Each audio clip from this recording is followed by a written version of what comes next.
excited that you're here today to really talk about SARB and the model SARBs, and that I know there are several districts that won the awards, and I know Marion will continue talking about all the different districts. I believe, Marion, correct me if I'm wrong, aren't 10 out of the 18 from LA County? So pretty awesome, right? Yay, definitely. So my name is Melissa Schoonmaker. I'm the project director for Child Welfare and Attendance. I want to thank you again for being here today. One of my past jobs a long time ago was as a SARB chair, and I really feel it's a fundamental position in a district because you need to work to make sure kids are coming to school. So you can have amazing programs at school, but if they're not there, it doesn't matter. So if we work all together, she's telling me I need to click the clicker. There you go. Oh, look, it's me. Okay, if we work all together, and I love the work that Marion's doing, all the work on attendance and support to districts, and that's what we do here at LACOE. So regarding school attendance or other issues, I know that Marion is here and happy to help, as is the rest of our team. So there's a lot of offerings, for lack of a better word right now, that we have through our school attendance review board here at our county office. So there's definitely a lot of consultation and advisement. I'm not sure how many calls a day Marion gets, but I know there's plenty. She puts out her SARB report, and you can also access the California Department of Ed dashboard to look at how attendance is going for your district in the county or in the state. She meets twice annually with her SARB chairpersons, as well as providing a lot of technical assistance, community resources. She does, is it 3 hours each time that you guys meet? So it's really in-depth support. And then also, she has been amazing because she put all the SARB certification. It's either online or in person. And she has done an amazing job with that to make it as easy as possible for everybody to understand what is being offered in the most convenient way possible. And there is also our state SARB advisory board. So you're welcome, if you want, to come down to our office and watch the state SARB board meeting and participate. I believe you can also do it from your desk, right, Marion? Yeah. So, and she is a wealth of information. It is my pleasure to work with Mary and Chiara. And I want to thank you for all the hard work that you do, which is evident with all the districts and SARB chairs that you work with. The fact that there's 10 model SARBs out of the 18 are from LA County, that is pretty amazing. Congratulations, Marion. Hey. Thank you, Melissa. So it's not the Marion show, just so you know, though. The program with our county SARB participants work for free. We don't have a budget. We don't do anything extra. We bring everyone in to participate in the state SARBs and get our advisements. We do everything as a team, so it's not just me, but all that teamwork that comes into it.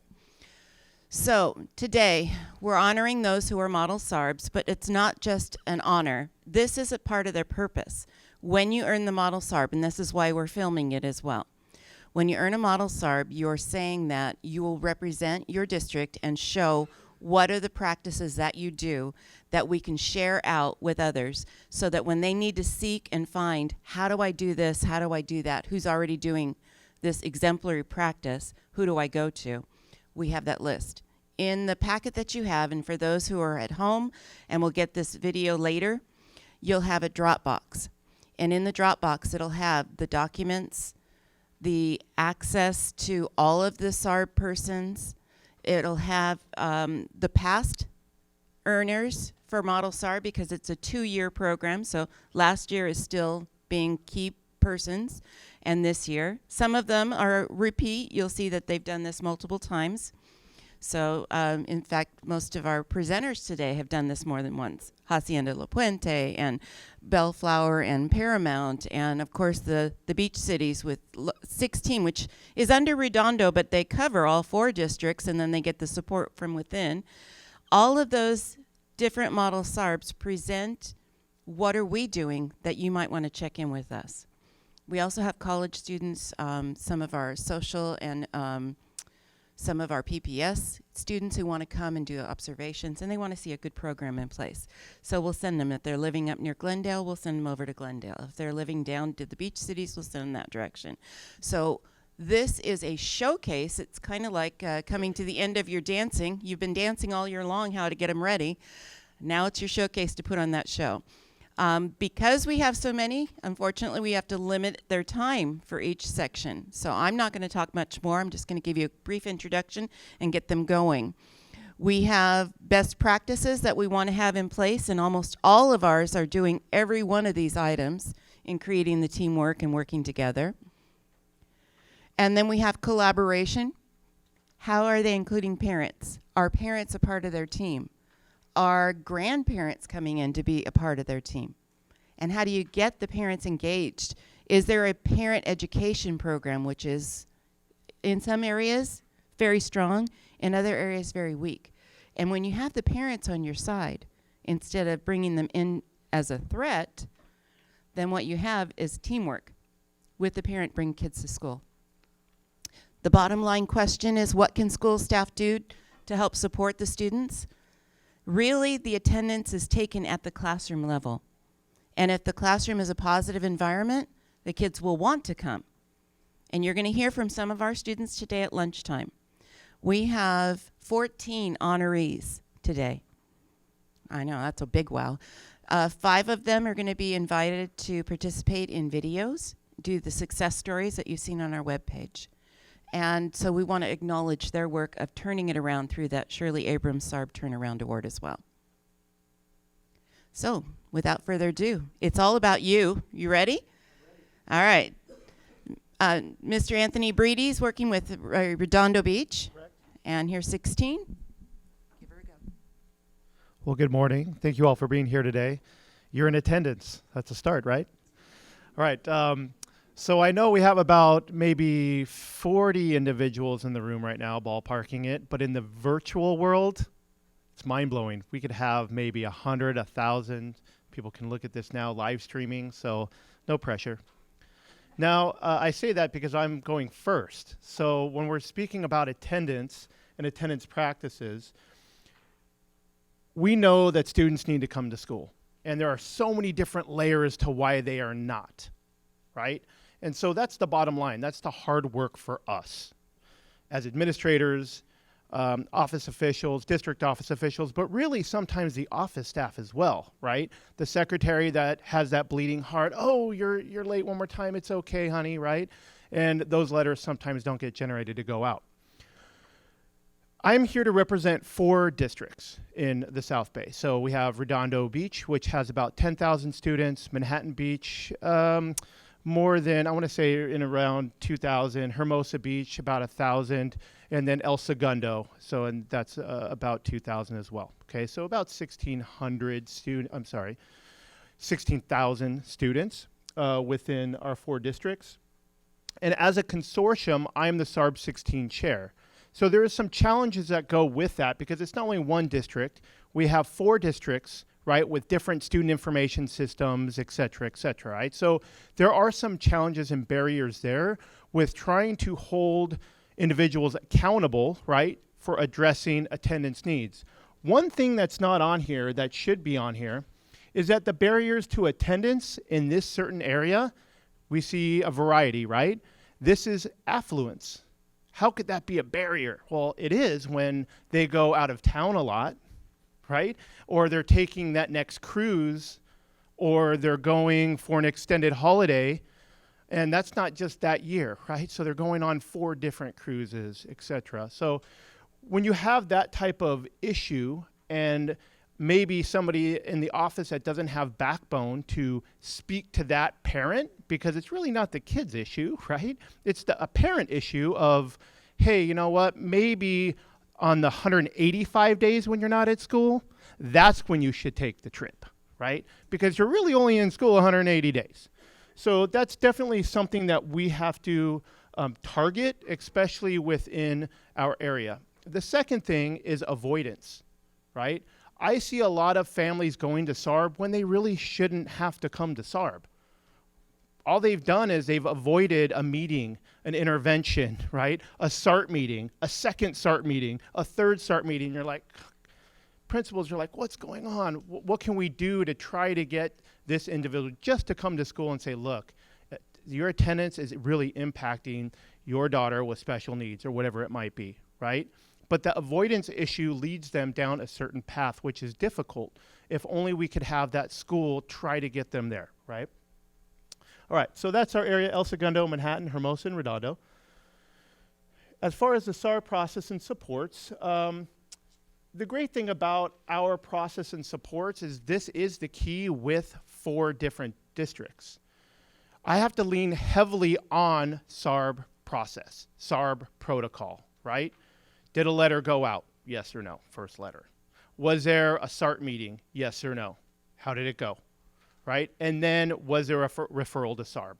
Like, if that process isn't followed to the T, then I can't really assist as a SARB chair when I'm looking kind of down or I'm that umbrella or catch. But I also ask, if you're going to refer to SARB, I always say and. So you just had a letter sent out and one SART meeting, like, and what else did you do, right? What other interventions have you put in place besides a letter that's been generated by the computer or one attempt at the school site to assist this family, right? Have there been resources provided, right? I want to see documentation of that. I want to understand a little bit more. Has somebody been to the house? Have you got an SRO involved? What else is going on there? Okay. Prevention, intervention, and parent education. Now, it's important so you all know, I've been a SARB 16 chair for 2.5 years. Now, I am very fortunate to have past principals or other SARB chairs that were very strong. The first that I knew of was Ken Flood. The second, Dr. Erin Simon. She was a SARB 16 chair back in the day. And then the most recent prior to me was Miss Sue Hall. All very strong administrators. I say that because they were the ones to get all of our prevention and intervention and parent education specialists together in that room to be on the panel. Those individuals are still on the panel or representatives of. Without the leadership or the legacy that was kind of left, without that, our SARB wouldn't be strong. We wouldn't be the model. That connection and network is so important within SARB and the SARB board. If you don't have your local connections or those people to assist within that panel, it's going to be very challenging to try to make change within your area. So I'm just going to read the list. So we have site administration. What does that mean? Any SARB meeting that I have, whether it's El Segundo, Manhattan, Hermosa, we have a principal or assistant principal presenting on the case, and also the counselor, or also the special education teacher, all in one place, right, at that meeting. We also have law enforcement. So within 4 districts, we have 4 different SROs, right? So we'll have PD from El Segundo, et cetera, right? So Redondo, Hermosa, and they always sit at the end. They're little bookends in our meetings, right? So not that we want to be intimidating, and then I come rolling in jeans and, you know, a little tucked in shirt, right? So I try to like lessen the intimidation factor a little bit at SARB 16. But you have the law enforcement there to provide a different lens, because a lot of times when that student, let's say, is referred from El Segundo and they see their El Segundo PD there, and the El Segundo PD says, yeah, I saw you yesterday and walked you to school, right? That means a lot, because you still have the community feel, and the parents know that it is the village that's in that room to try to help and support. Also, as far as the SARB members rotate from community and districts, now this is important as well for me anyway, is that I have the ability to use substance abuse programs or representatives of, such as Thelma McMillan, right? We have others such as Clear Recovery. We have Del Amo Hospital representatives now that are attending. And so that's basically any students that might be on a 72-hour hold. I have a representative from that hospital that can myth bust or provide information to what actually does happen, but again, network to train others to say, okay, what happens when somebody is referred into something like that, and what are parents expected to receive when they do come out? Because a lot of times there are issues, again, they're very delicate issues that you start to uncover, and if you have the professionals in the room, obviously that makes it a lot easier for the professional to speak on that aspect, and then again, myth bust those certain issues. So that new addition by having that Del Amo representative was very important for our SARB. Now, the last piece I wanted to speak about, just about the intervention, is that when you're in your SARB, you have the ability to move your resources around to support individual cases that are going to be presented that day. Now, this is important because sometimes when I talked about the affluence part, right, sometimes you have a parent that's like, 35 absences, what are you talking about? That's not extreme, right? And they bring in their attorney, and then they'll bring in some other people that want to be there just to listen. Well, it's nice when you also have an attorney on the SARB panel that might be a child advocate that can assist with chairing that meeting. So that you know that there's going to be legal tension.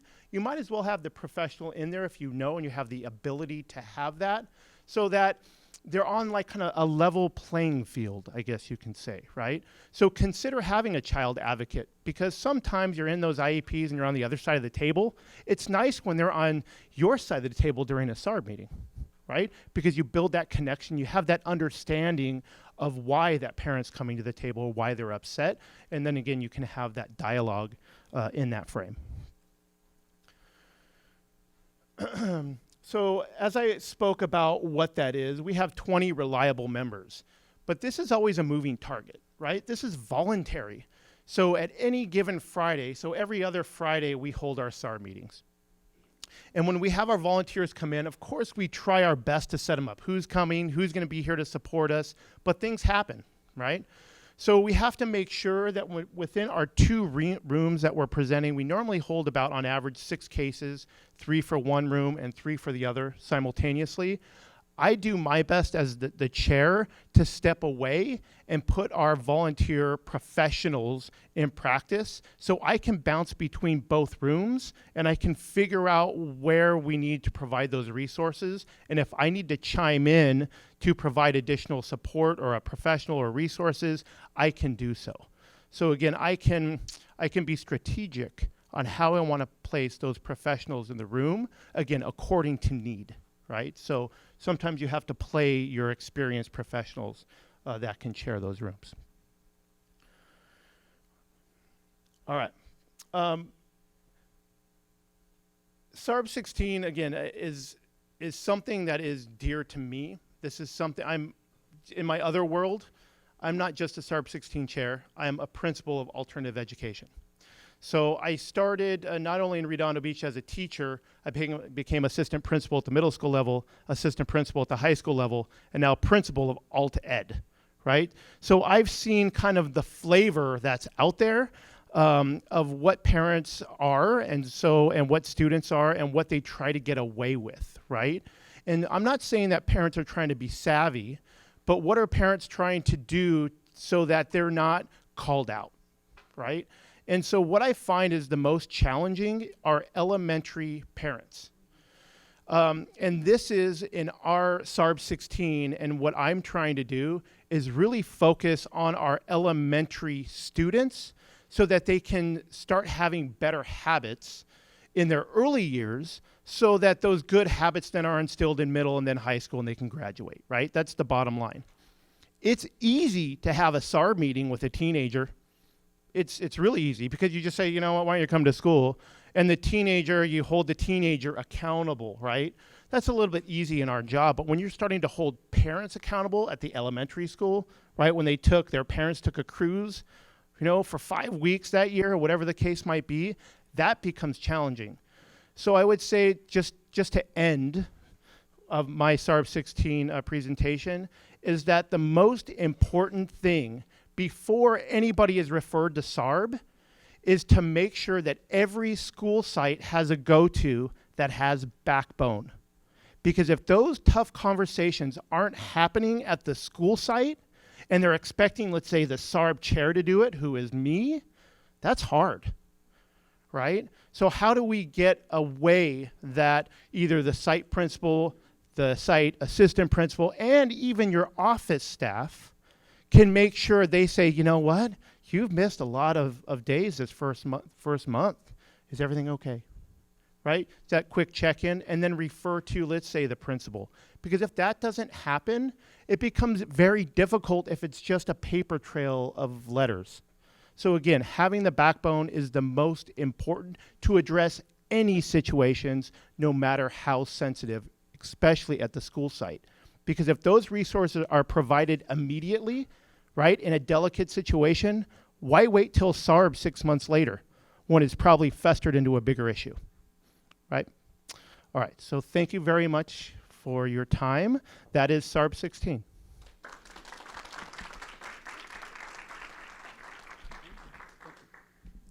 Well done. Anthony, your building that you bring them into, the Beach Cities Health District, is now a new, what's it called now? It's still the Beach Cities Health District. Okay, so it's like a hospital, and it's down on the first floor, the basement, actually. And that's where you set up the 2 rooms. Everyone comes in. And you also have groups like the tree group for grief. What is that? The gathering place. Yeah, it's got a tree on their paper. Can you talk a little bit about the facility and the place where you're at? Because some people want to hold it in a police station or a sheriff's station, and that's like, ouch. So just a moment of that. Sure. Okay, I didn't know if you wanted me to go into like detail of what we do. So Beach Cities Health District has been around for a very long time in partnering with our school and our community. And part of their support of the community is to have positive ways, proactive ways or healthy ways to establish kind of like that healthy community, let's just say, right? So that means getting out, being active, having multiple groups that you can go to, right? So Beach Cities, again, is proactive in this means and measures to have a healthy lifestyle. I'll just kind of tout this. So for instance, in the past, we had a huge child obesity rate in Redondo Beach and the Beach Cities areas. That has been knocked down considerably based on, I'm not going to say just Beach Cities Health District work, but their work in partnering with the schools to provide balance to life and a healthy lifestyle, right? So again, Beach Cities is there to say, okay, what can we do to promote living healthy? What does that look like? Does it mean eating healthy? So if you go to any of the elementary schools, middle schools, high schools, they have basically a growing plan. So they have their own healthful gardens, their own composting program, green programs, et cetera, et cetera. So now kids are gardening. They understand food to table concept, right? So this is where Beach Cities is kind of like that heart of the area, the community, the district. And within those partnerships, there's many opportunities for parents to actively be engaged with parent groups, but also what is new with elementary, middle, and high school students. One you can probably think of right away, this epidemic of vaping, right?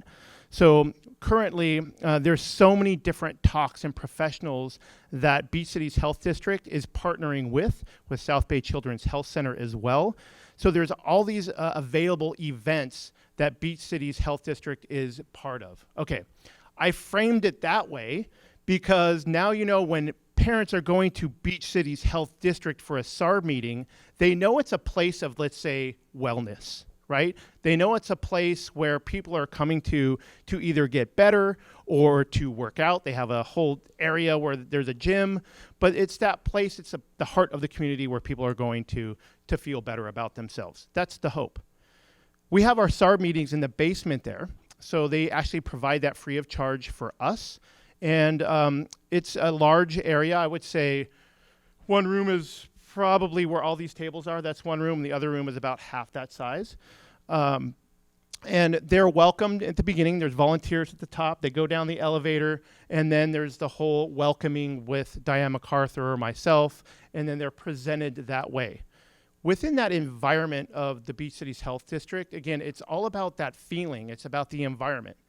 And one big push the last 2 years since I've been there is that SARB isn't punitive, right? If we make this a punitive process, some families are going to be like, you know what, that's not the contention I want to walk into. I want to leave knowing I have resources in hand and that there's hope and there's a way that I can actually get out of the hole that I'm in with myself and or my son, my daughter, my family. Because usually attendance isn't the issue. It's always those other root issues that are, right? So again, Beach Cities is that heart that is going to be a proactive measure, an institution that we hold our meetings. So I would recommend if you have a place like that, or even I don't know, a park, recreation area, some place where a lot of people go, that would be a great place to hold meetings. Thank you. That was like a PS. The reason I knew that is I used to be a principal in El Segundo, and so when I would go and participate, I would show up through the front door. There's a parent resource area there. Vaping is one of the biggest calls we get all the time.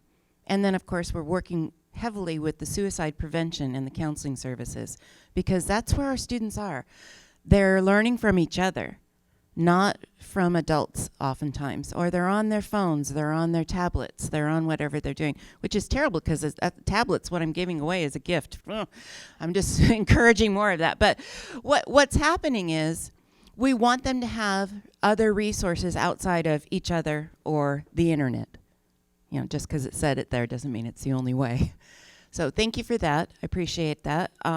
We're trying to take what the state SARB advises us and make it more positive, supportive environment, because you're right. Anthony said it. Attendance is not the issue. It's what's behind it that's causing them not to attend.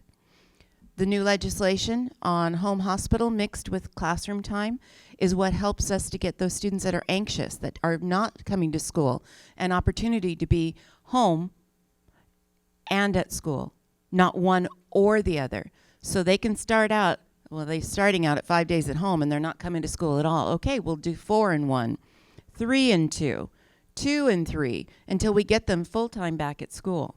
But using those resources, the counseling, the mental health supports, all of those make a huge difference. Okay, Dr. Nicks, are you ready? I'm going to invite Dr. Nicks up. She's in this photo here. We were up at the awards assemblies together there. It was really pretty awesome. Hacienda La Puente, this is not their first rodeo. They too have had opportunity to be a model SARB. And last time that we did our SARB Symposium with you 2 years ago, we had a shorter session. And it just was too much of a rush. So she's one of the reasons we wanted to make it a longer day. So thank you. So we want to hear from you. Wonderful. Thank you. Oh, thanks. Okay. Well, I'm Dr. Brianna Nicks. My better half is the executive director, Ms. Cynthia Bale. She couldn't make it. She's in cabinet right now, so that's very hard to escape from, as many of you know. So I am the district counselor for Hacienda La Puente. I've been there for about 3 years now. My background is in counseling and other things. Just a little background about Hacienda La Puente. We are a district of 32 schools. We have 17 elementary schools, 10 middle schools, and also 4 high schools with 1 continuation school. So just over 18,000 students. So one thing I do want to mention in terms of best practices is that we try to pack our SARB meetings with as many resources as possible. So you talk about mental health services.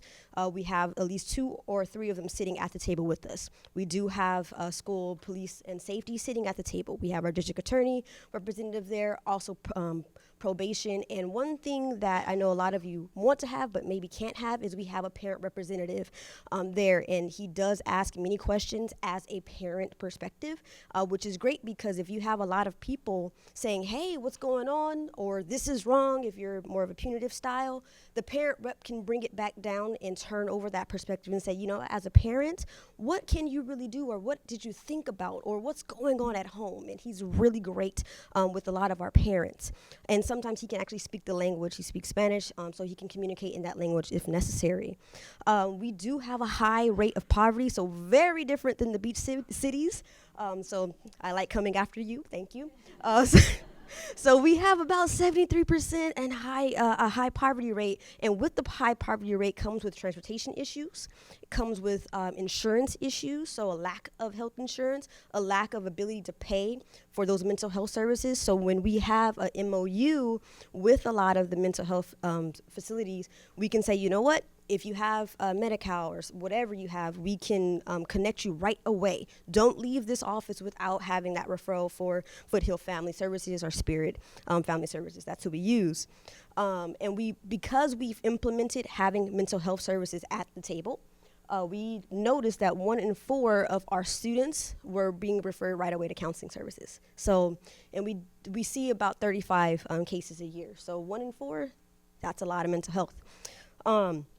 I also want to mention that our chronic absenteeism reports are generated about 6 to 8 weeks, and our cut scores are actually higher than the state. So we don't look at just 10% of whatever days that we're in attendance. So if we're on day 60, we don't look at 6% of chronic absenteeism. No, we look at 7 or 8. Why? Because we want to catch more students at the right time before it's too late. Before it's May and we have 35 extra SARB cases that I have to squeeze in, which is impossible, right? Right, see? Thank you in the back. So we try to catch them earlier rather than later, and that's easier for me because I'm the one who does the SARB referrals. All right. Just saying.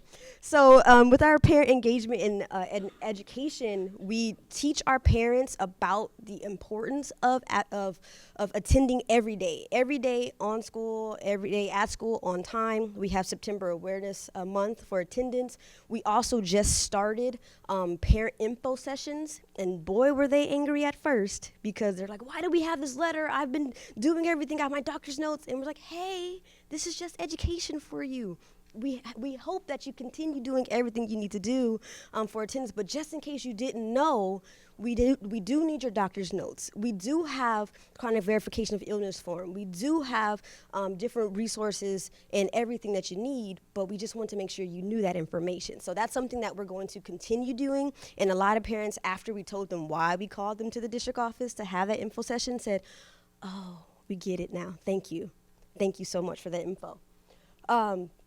We have 65% of our SARB can communicate in the primary language of the parent, and if we don't have anyone on the panel that can speak the language, we have a district representative to translate for that parent. We also have all of the forms in their languages as well. So we have Spanish and a high rate of Mandarin in our district, and English, of course.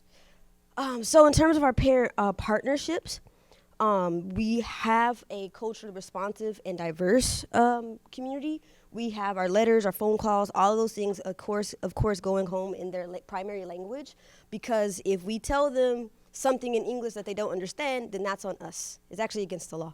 So we have to make sure we communicate to them in whatever language they are most comfortable in. If we go to do a home visit, we want to make sure that we can communicate in the language that they are most responsive with. We also do parent partnerships along all of our tiers of support. We are an MTSS district or a PBIS district. I know we put those out a lot, but we take pride in our district and what we do with attendance under the MTSS umbrella. And we have a strong focus on parent withdrawal data. I know the California dashboard doesn't really look at withdrawals yet. Hopefully they will. I know more on your plate, right? But our district says, and when I did the data on Aries, we use Aries, we found that a lot of our parents were pulling our kids out early for vacations or because little Johnny has a doctor's appointment and Sarah they don't have a doctor's appointment, but because that's the only ride, because of the transportation issue, they pulled Johnny and Sarah out too. that's a problem because they're missing a good chunk of their class time because their brother has a doctor's appointment, there's only one car or something like that.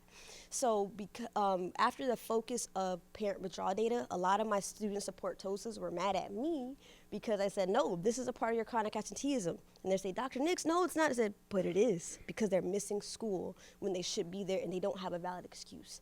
The education code says that they have to be in their seat every day, on time, all day, all periods. So if you're allowing your students to get pulled out early, you're contributing to that. So I want to make sure our parents know that they have to also, they can't pull out early, they can't come too late. You all know that. I'm preaching to the choir here, but we do have a strong focus on parent withdrawal data. In terms of our team work and individual support, we have a strong focus on our student focus team. That used to be our SST. So at our school sites, because we only hold SARB one time a month, and we can only see 5 cases, our school supports have to be so strong. We have to make sure that every school site knows the SARB process. They know the protocols. They know what their school site can offer these parents before they even get to the district. Because I feel like by the time it gets to me, this is an extreme case because we really only have time for our extreme cases. So everything that we implement at the school site via our SS TOSAs, our counseling staff, our administrators have to be on point. And what that means is we're going to make sure that we have that first parent meeting after the few letters go out. What's going on? Even those meetings are not punitive. We're trying to educate them. We give them the attendance laws. We give them the protocols, all of that, all of those things to make sure that by the time it gets to me, the school has exhausted every single resource they possibly can before it gets to the district office. One thing that we also like to do is to identify any other barriers. We had one student that she was being bounced around home. She's a foster student, and we have to figure out, okay, oh, you need a bus pass? Great, let's make sure you get a bus pass. Oh, and that's when our equity and access team comes in because they're our foster liaison department. Oh, you weren't coming to school because you needed shoes? I'm so glad you finally told us. All of those things come in through the Cert meetings and through our SFTs. One thing I do want to mention is we have our SARBs held at our sheriff station. I heard some groaning back there, but that's okay. Why do I do that, you ask, or why do we do that? Is because we have, again, total opposite. They think that attendance, oh, well, the school will handle it. You make them go. You're the school. You handle it. You're in charge. We're just the parent. That attitude, we are just the parent. Again, that comes with educating our parents that no, you are the parent and you are important and you are a part of the team. So when we take them to the sheriff station, it makes them have a wake-up call. And then they come and they're welcomed, and then they come down the stairs and they're angry at first. But boy, oh boy, when we start talking to them, when we show them that it's different resources, we don't talk down to them. We're not on a riser where it's all one table. Almost like a discussion round table, except they're square, right? We put them on a level playing field at the sheriff station because it's important, but when we get there, the resources come through. Our language that we use is resourceful, is positive, not punitive. So we do have it at the sheriff station for that first punch, and then it's, thank you so much for coming. This is what we need you to understand. This is what we need you to practice. This is what we need you to know, okay? We have a focus when we have special cases such as special ed students or our equity and access, so our foster homeless students. We make sure that any referral that comes to me is actually screened by them. So I may have a case that comes in and I'll call over to our DPS, our district program specialist, and say, hey, did you look at this case? Did you know the student had an IEP? Did you talk about the attendance in their IEP? Before they come to me, am I going to take this case? And she will tell me yes or no, depending on what the school site has done. Same thing with our foster youth or our homeless youth. I call over equity access before I send this case to SARB. Did you meet with the family? What counselor did you see? How many times did you see this student? What resources did you provide? Do you want me to take this case to SARB? Is this a necessary case to take, or do you want to handle it and we come back with it in maybe a month? See what resources you can implement. So those two conversations are so important, and we didn't always do this, but maybe about 1 year in, I said, we're having an issue because when we get to SARB, that conversation wasn't had. That's not okay. So I made sure that since I'm in this position, I'm going to make sure that we look at every case with a fine-tooth comb before it gets to the sheriff's station, because again, we only have 5 slots. So those 5 slots better be one of the, I don't want to say what best, but worst cases. They have to be the worst cases, because that's where we have all of the resources for our students, okay? And then this year we had a special focus on our continuation graduation school rates, continuation high school, graduation school rates. What was happening was all of our high schools, we have it in the 90s, 94%, 97% graduation rate. But our continuation high school rate is 73. Not bad, but what's happening there? So we're utilizing our SARB process to kind of help funnel more resources to the continuation school this year. I'll let you know how that happens 2 years from now. Maybe it worked, maybe it didn't, hopefully it does. And, you know, we'll get Model SARB again. And with that being said, thank you so much for your time. Hopefully I was clear enough, but we do a lot over at Hacienda La Puente, and we're just a team of one, me, and my executive director, but we get it done. Thank you.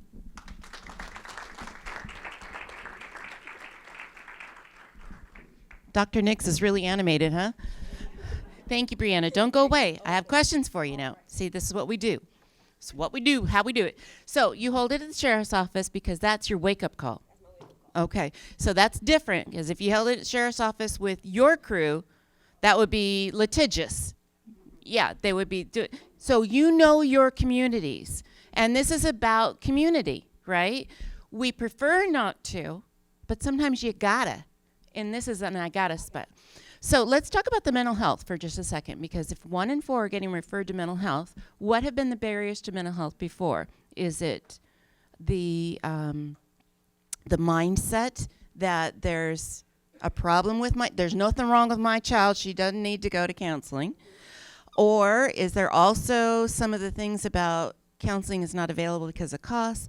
And then you're a counselor, so you know what you can and can't do. So can you address the mental health? So thank you. At our district, we do have mental health, because we have MOUs with 3 different mental health facilities. We have counselors and therapists going to the school sites, but a lot of what you were speaking about is a cultural concern. No, we don't need that. We don't need you peering into what our family, and we have to kind of unpeel those layers and help the families understand that mental health is okay. It doesn't mean your family is broken. It just says, hey, here's an extra tool to help you fix whatever issues are with the student, or even sometimes with yourself, because we talk in SARB about family counseling as well. So we just don't refer the student, we refer the family too. If there's drug and alcohol issues, which comes through the SARB, we also have mental health personnel for those cases as well. A lot of times our counselors at the individual school sites, they do have site-based referral, but they might refer, and the family denies, and we have that documented in our area system. And so when they get to SARB, we will literally say, you know what, your school site has referred 5 times. What's going on? Don't worry, I'll wait.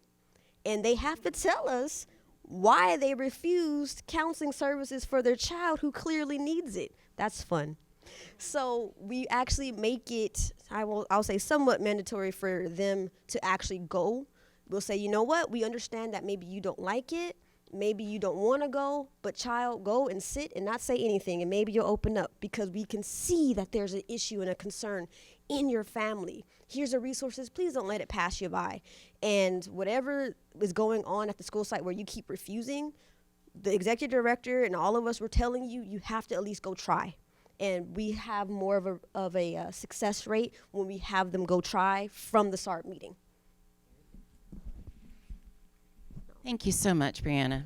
Just love your explanations too, by the way. Okay. Yeah, very animated, indeed. Now, when we come to changing of districts, and we're looking at, okay, so especially you folks there on the screen that haven't come today, I'm talking to the camera. What happens is you might find I have a need for my affluence. I have a need for my very tough, my very best worst cases, like you're saying. These are what you're looking for. What kind of supports do we need? And the parenting groups, did you not say every time they come in, they're angry, they're upset, but you turn that around because they know you're there for them? It's not always true when you send the letters home. You know, you've got the letters, you've got to send them in a certain amount of time, and the callbacks come immediately. Why are you threatening me? Right? Those letters seem very threatening, but they are notifications. We have Jennifer Gowan here from our Deputy District Attorney's Office. You have a Deputy DA and or some DCFS on each of your panels. You have people that are kind of watching over to make sure it's fair, that due process is in place, and that people are getting the notices that they need. What I want to encourage all districts to do is to make sure the letter isn't the first time they're hearing from us. Okay? They need to get that phone call home. We've missed you. In fact, one of our students in her letter said, I went to a school and when I was gone, they didn't really say anything until I came back, and then they're like, where have you been?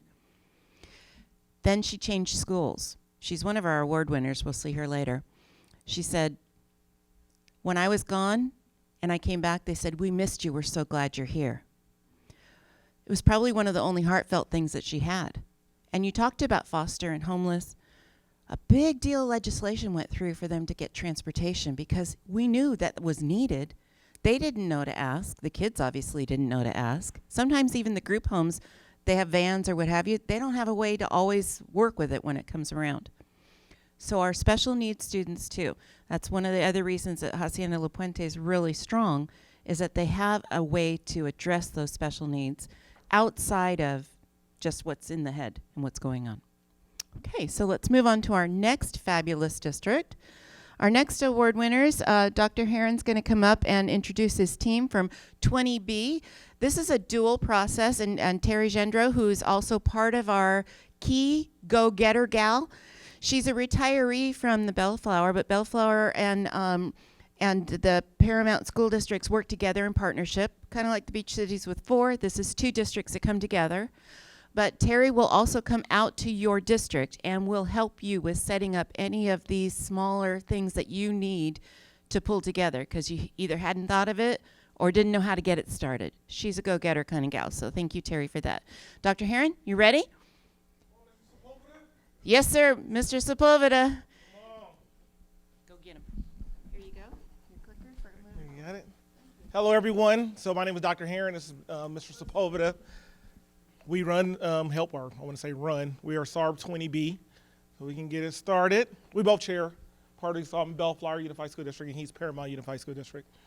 So we want to start off. I mean, we've been through a lot of things, and we know people are going to talk about kind of the same thing, but we want to start off by saying we're talking about our board. So with our SARB 20B, we want to say the strength of our board is our actual board, meaning that we have all these people on our board. You have all these people that are supposed to be part of your board, right? That it says you're supposed to have a healthcare, DA, all these people, but those are just titles. And the parents really cared about the titles. They would bring their kids to school because everyone has a title. So everyone that's a part of our board, they have the title, but they're also invested in our community. They're invested in our schools. So they have an interest, meaning that their parents, they have kids there, they work there, they've been a part of the board, they've been a part of our district for many, many years, and they support us in whatever we do. By just saying that, we have people from our board here today, just here to support, just to hear and see what we have going on. We have our district attorney who actually hears mediates our cases here, so we have a lot of support with that. Can I say that? Is that right, Mr. Sepulveda? Absolutely, I agree, Dr. With that. So, and then also Terry Gentry, she also chairs our board, so just like she was saying that she can go out and she can come meet with you guys to speak about helping you with your board. She's here today help supporting us because she chairs all of our cases. So we're very lucky in our SARB 20B is that we have a strong board that's invested into our community. Now, let's go to the next one. So with that in mind, we're going to go ahead and highlight one of our board members. All of them could have a little vignette like this. They're all so amazing. But I'm going to talk for a moment or two about one of our board members named Tanya Reyes. She's an ACT hearing officer with the District Attorney's Office. ACT stands for Abolish Chronic Truancy Program. And she, like Dr. Heron said, is a member of our board, but she also has skin in the game in that she services schools from our district. So she'll go to schools, in particular elementary and middle, but especially the elementary schools, and she'll meet with parents. We heard earlier for some amazing you were a hard act to follow, the two that preceded us. We heard from these amazing presentations that sometimes some of the people that it is hardest to deal with, they're not the teens. It's the parents of the young children who think they know the law or think they're within their right to have 20, 30, 35, 40 days of absence for their child. And what's great about Tanya is she'll go into the school sites, she'll meet with parents, talk to them about the importance of law and complying with it. She explains the law very succinctly and very directly. She's a little lady, but she does not mince her words. She does not run away from the tough conversation. And in her role, what's really wonderful too is that, she can have that tough conversation, kind of put people in their place, and then she's out. Over a dozen years in the classroom as a teacher myself, at the school site level, one of our concerns is always the relationship we have with the families. Oh, I don't want to damage that. It's a fragile flower. Tanya comes in with a hammer and says, do it!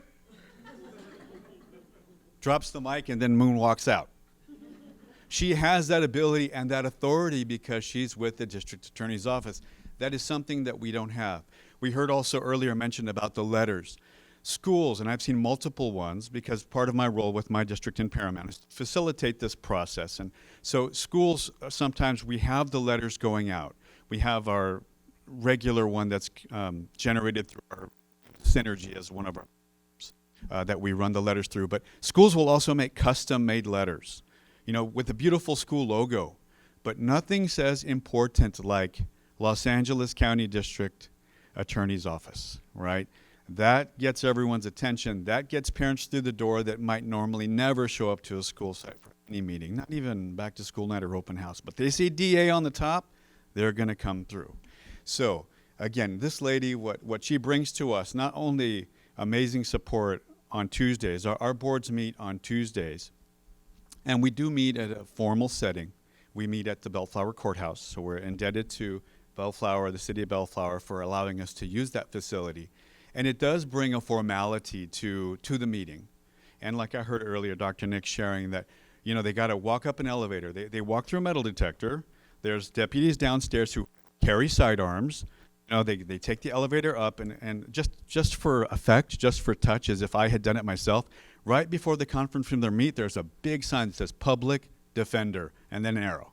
They go under that and then they come to the conference room to meet with us. But it's just in their mind when they come to sit down, they understand that this is a formal meeting. But then again, once we get to talking with them, begin to offer the supports, then they begin to understand their level of concern may go down a little bit, not about what the meeting is about, but as far as them kind of being afraid of the process.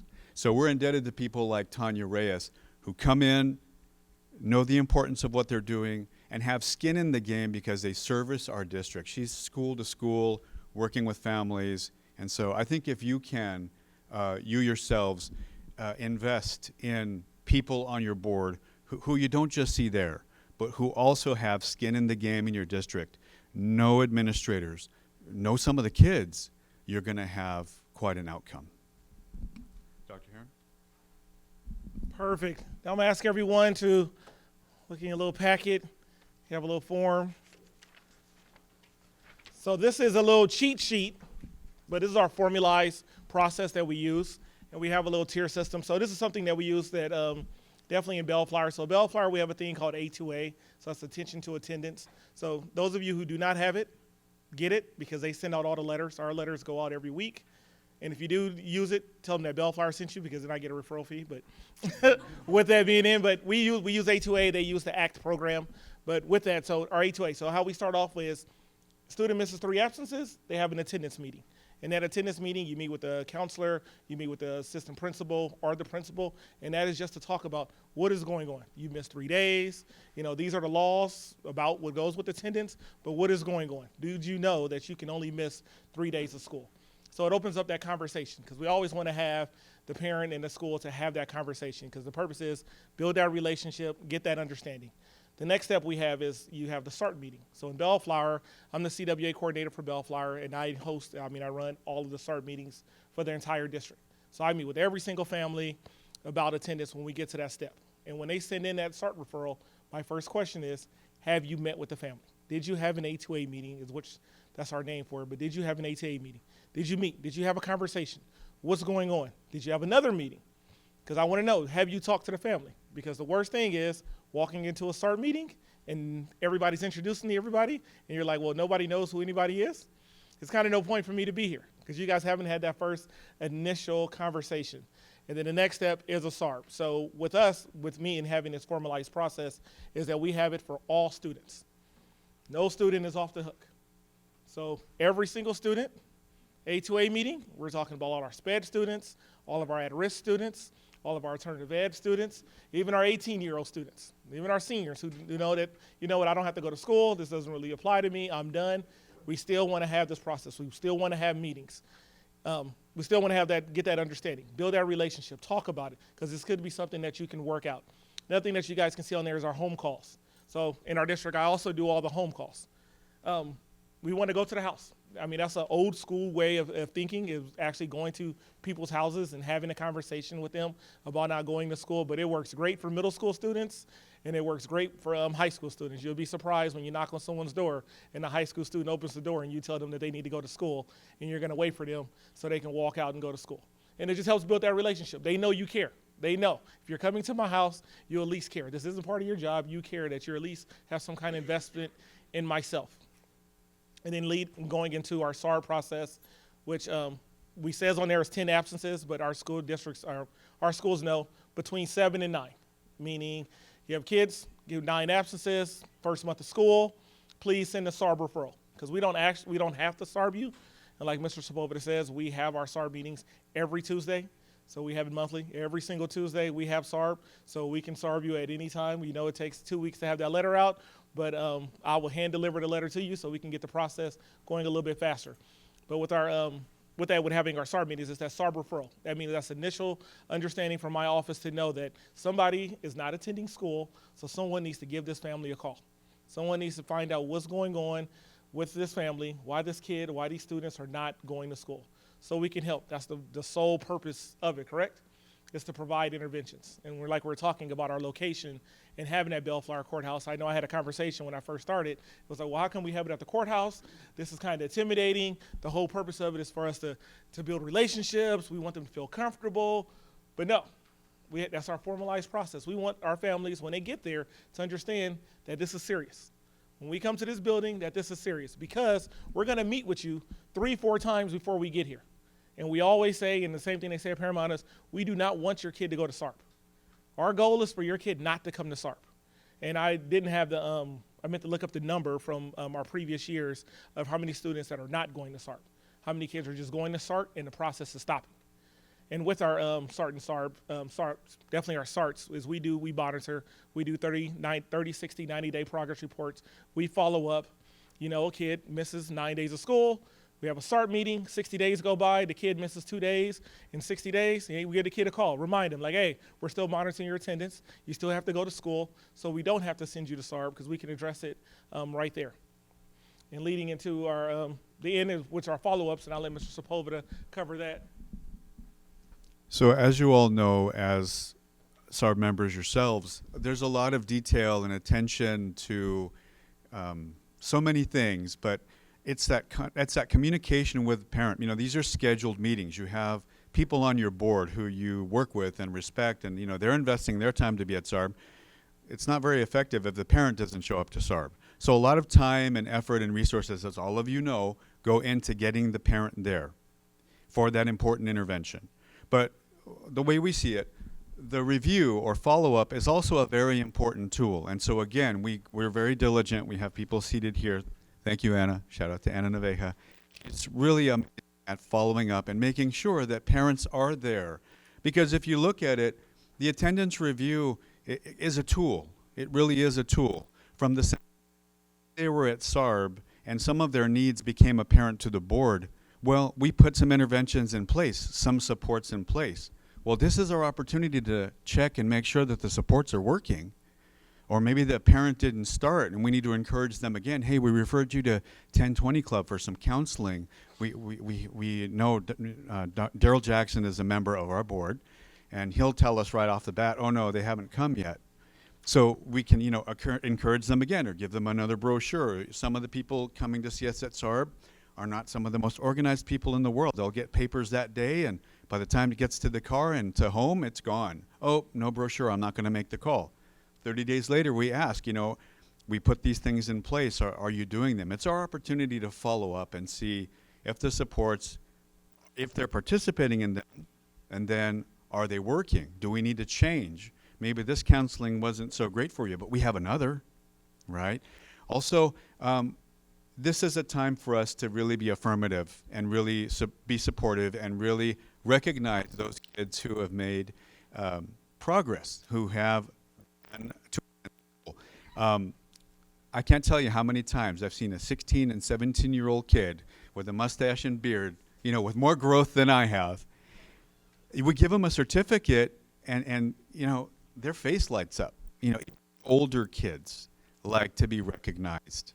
And the little kids, well, that's a no-brainer there. You give them a certificate, they're going to want to put that in a place where they can see it. And that's what we recommend. So with all the attention to detail that we give to the initial meeting, we want to save some of that for the follow-up and review. We want to make sure that students are present for that if they did improve their attendance, that the SARB board, who maybe gave them a little bit of a hard time, or maybe their parents a little bit of a hard time when they're first there, acknowledges the progress they've made, and we celebrate that.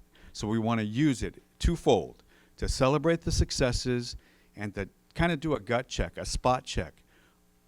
Is what we put in place working? Do we need to change it?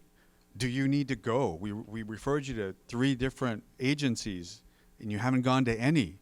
So let's get you started. You know, that word of encouragement, that extra brochure. Let's make sure that what we've recommended for you is being put in place, and that it's being useful to you, of use to you, your child, or you as a teenager, and your attendance approved. And with that, for your attention, everybody.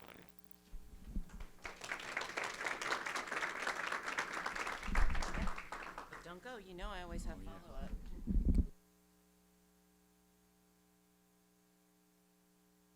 We're going to try this mic, see if it jumps in and out on us.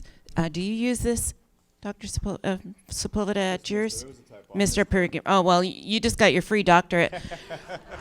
Who needs to do a whole write-up and all that panel and all that business? I've been Dr. Chiara left and right, and I'm like, sure. Okay, sorry to offend all those who already are. Okay. Do you use this as well? Yes. Okay, so if you'll notice on it, and we'll go back a couple screens, for those especially that are going to get this later, this is actually color coordinated. So the unexcused absences, those are your truants. That's your purple. The excused absences, the orange. So those are the students that are adding up to your chronic absenteeism. The unexcused tardies in monitoring every 3 at 30 minutes or more, and leaving early. Early outs too, okay? And then the chronic tardies when you're hitting 10%. So here's my question to you, gentlemen. Do you, since you've got 2 districts coming together and you're meeting for in the courthouse, so I know it's got to be scheduled and coordinated, do you address chronic absenteeism as well, or are you hitting mostly the truancies? And if you're not hitting the chronic absenteeism, what do you do about that besides that extra communication? Okay, so on the spot. Yeah, that is on the spot. I would like to say that we're in process and making a greater effort to address the chronic absence piece. In past years, and even leading up to this year, a lot of our focus has been on the truancies. But I definitely want to say yes, because Terry sits on our board. So any day you're not in school is going to be addressed. Definitely any day in school you're not is going to be addressed. So I know with this, and I didn't go over the back of it with the tardies, the missed periods. So a lot of parents, a lot of students do not have that understanding that tardies actually count. Periods actually count. It's every day, like you said before, like Dr. Nicks said before, every day, all day, full day, you have to be there on time. So we do stress that from the start of our meetings, so parents and students understand that is our foundation. That's what we require. Every day, all day. That's why we're having this conversation. Okay, gentlemen, one more question, and this won't be as You know, it's hard. It's hard with chronic absenteeism, and you can refer to SARB for chronic absenteeism. You can refer to it for behavior, but when you have so many students, truancy is the #1 hit you want to get to, because that's where they're going to be. Of course, every absence counts. You're not learning. The kids aren't there and they're not learning. Okay, now where did the brain go? Oh, it's here. So when you have your students that are coming in on your referral back on the 30, 60, 90, is that in person or by phone? That's another thing I wanted to be clear, because I know you were talking about it and the certificates. So can you address that? So our first 30 days, in person. Everyone is required first 30 days in person. Then we look at that first 30 days.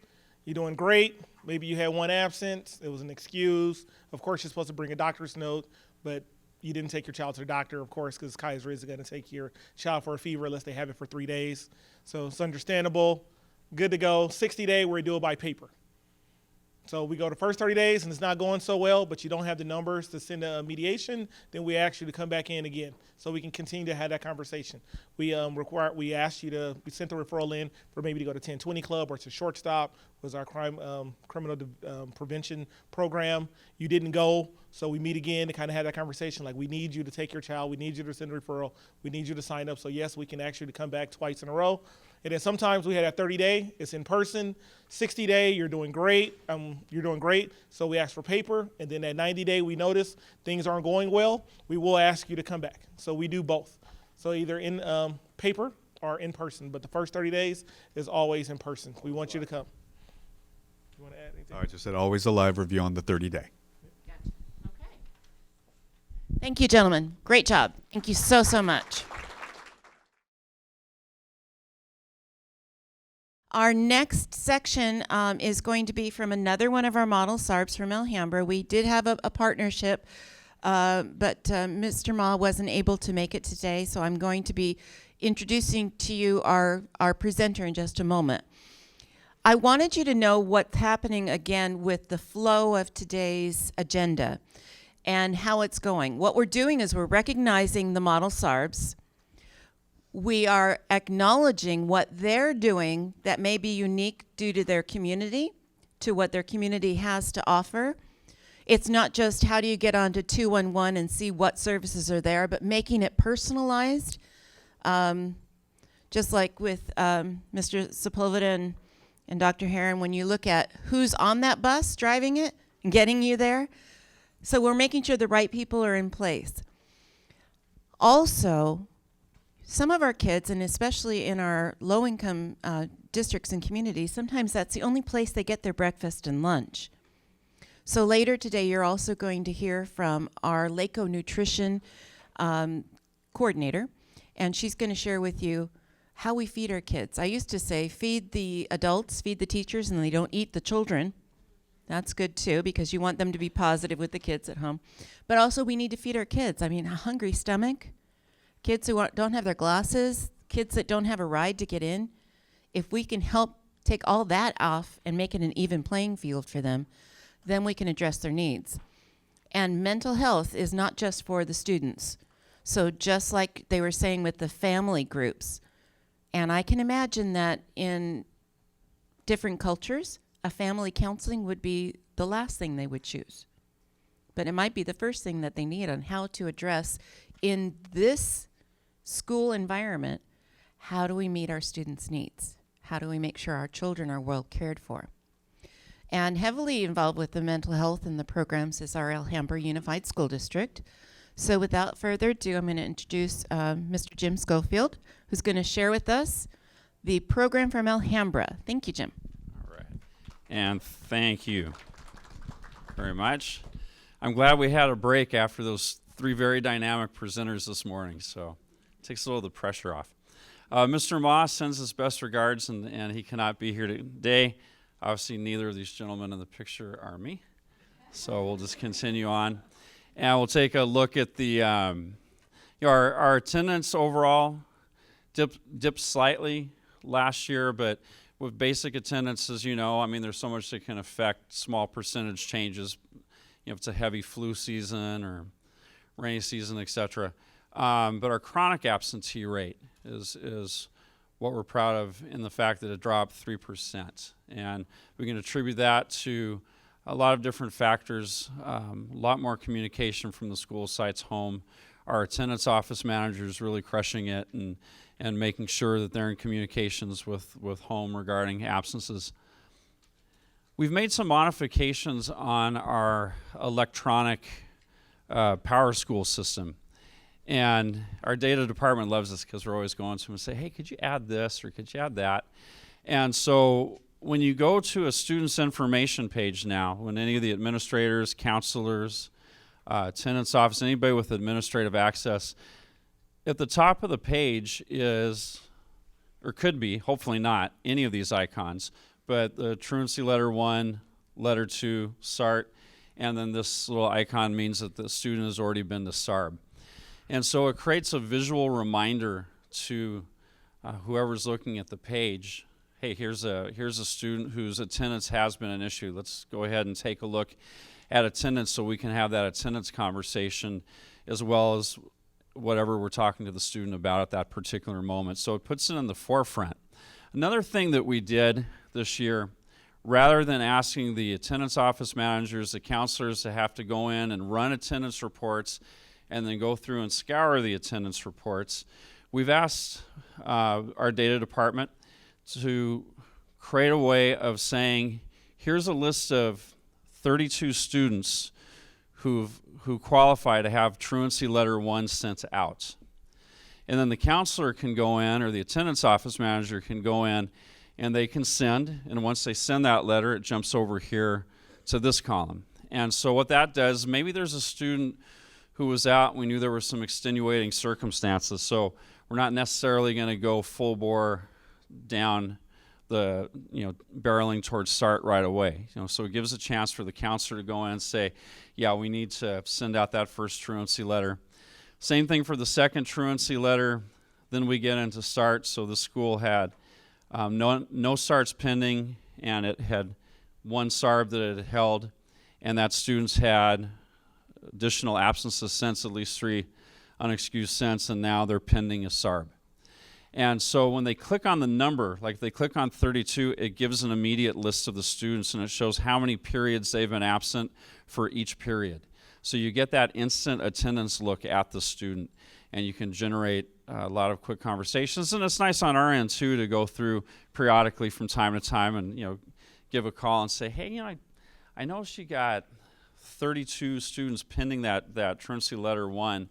What's going on? What's the delay in sending that out? Because sometimes folks just need that general reminder too. And so it's worked really well for us, and the counselors have been very grateful because, like I said, as opposed to running attendance reports, they're able just to go straight to the list, and it gives them more time to work on making that communication with home and speaking with the students about the attendance.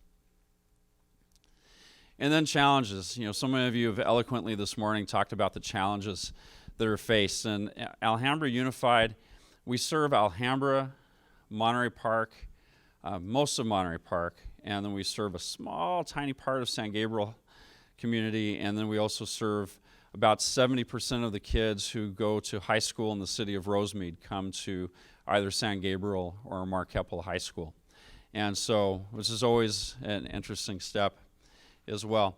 So, but mental health challenges, separation of families, divorce. We've had families deal with deportation. We've had students who've come in the morning and said, probation came to the house last night and they took both my parents, so I don't know if I'll be staying here. One thing we've done, though, in those situations is we have a in-house foster youth counselor, and we have an in-house homeless counselor. And so they're able to connect with students and let them know that, hey, you can keep coming to our schools even though your address has changed, because we can, that transportation can be provided for you. Deaths in the family, I just mentioned homeless, and then vaping's been a huge deal that we're working towards. And alcohol, different challenges. But we approach them as being challenges and not problems, right? Because when we're in that mindset that this is a problem, it's hard to find a solution because we keep going back, it's a problem, it's a problem. Challenges lets our minds say, there's challenges, but let's strive to meet the challenge. we try to turn that into a positive. One thing that we've established over the years is our Gateway to Success program. We've expanded our counselors. We have our school counselors who have their caseloads, and overall they're about 480 per counselor at the sites. But at each of the high schools, we have an additional Gateway counselor. And the Gateway counselor is there, and that individual focuses on attendance, so the students who are the chronic attendees, or chronic absentees. So they focus on that. They focus on making the connections to mental health services and programs. We have something called MAHIT, which is a meeting that we have once a month with our different mental health agencies. They come in, and so all the referrals that have come in, students who are ready to be referred to mental health agencies, we're able to say in that meeting, the Gateway counselors do a beautiful job facilitating. Here's the student, here's their situation, here's the family dynamics, and then Asian Pacific might say, you know what, that's right in our wheelhouse, we'll be glad to take that. Hathaway Sycamore may jump in and say, you know what, I worked with that child's sibling before, so we're connected with the family. So it gives that dynamic conversation between school site and the mental health agencies. Because if we can start dealing with the attendance, like was said earlier, before we get to SART, before we get to SARB, and have students feel like, okay, here's a healthy connection at the school for me. I want to get to school. I want to be there to continue forward. It works so much better. The last year I was principal at San Gabriel High School, we had 48 different mental health providers throughout each week coming to campus and using different rooms and locations on campus. We even created space and allocated 3 classrooms to the Hathaway Sycamore program. So they had several counselors housed directly on our campus. And it just makes it so much more immediate when we don't have to rely on the family where there's different challenges and issues facing them where they don't have to worry about getting their student somewhere, but we can get the students straight to counseling on campus. So having that comprehensive school-based mental health services has been really key for us. And I think another thing too is creating a mindset in the schools that there's sympathetic schools and there's empathetic schools, right? So when I got to San Gabriel, a lot of what I heard was sympathetic. The kids come from 3 to 5 miles away. Some of them live in hotels. There's some trailer homes in the area, apartments, where there's just so much happening, very chaotic and a lot of different things happening. The school's not part of their community. And so it was a lot of sympathetic things, like we understand you can't be here and then let's leave it at that. As opposed to we understand you have challenges and obstacles to face, but you still need to find a way to get your education. And so that's the difference between the two. With the empathy, you're understanding the situation that they're coming from, you're finding support and help for that situation, but at the same time, you're still holding the expectations that they come, they get their education, and they do well. And it can make a difference when a staff shifts their mindset that way. For us, it made I think it was like 123-point difference on our API over the course of 4 years, and a tremendous increase in our attendance. So, and then with our SARB board, it's the same thing, and there's one thing I've been looking for it, and I think this is a key thing with our SARB committee, is listening to each story. Really, we give the schools an opportunity, we give the family an opportunity to share what that story is. And as you know, those stories can be so dynamic and they can vary. And I'll walk into a SARB meeting and think, okay, I've heard just about every scenario, and then I'll just be blown away by what I'm hearing from a family. And what's awesome is having Department of Mental Health there, having probation there, having different mental health agencies there, having the school gateway counselor there. I should also say we added counselors to all of our K through 8 and K through 8 schools over the last 2 years. But having all these different agencies there. And I was telling my wife last night when we were talking about this presentation, I said, the last SARB, there were a couple cases, it was almost like watching an episode of Shark Tank. And the different mental health agencies were kind of selling themselves to the family. Well, we could provide some individual counseling, but we could also provide you with wraparound services where they'll come out to the house and they'll work with you. And then the next agency's like, yeah, we could provide all that, but we could do it in your language, right?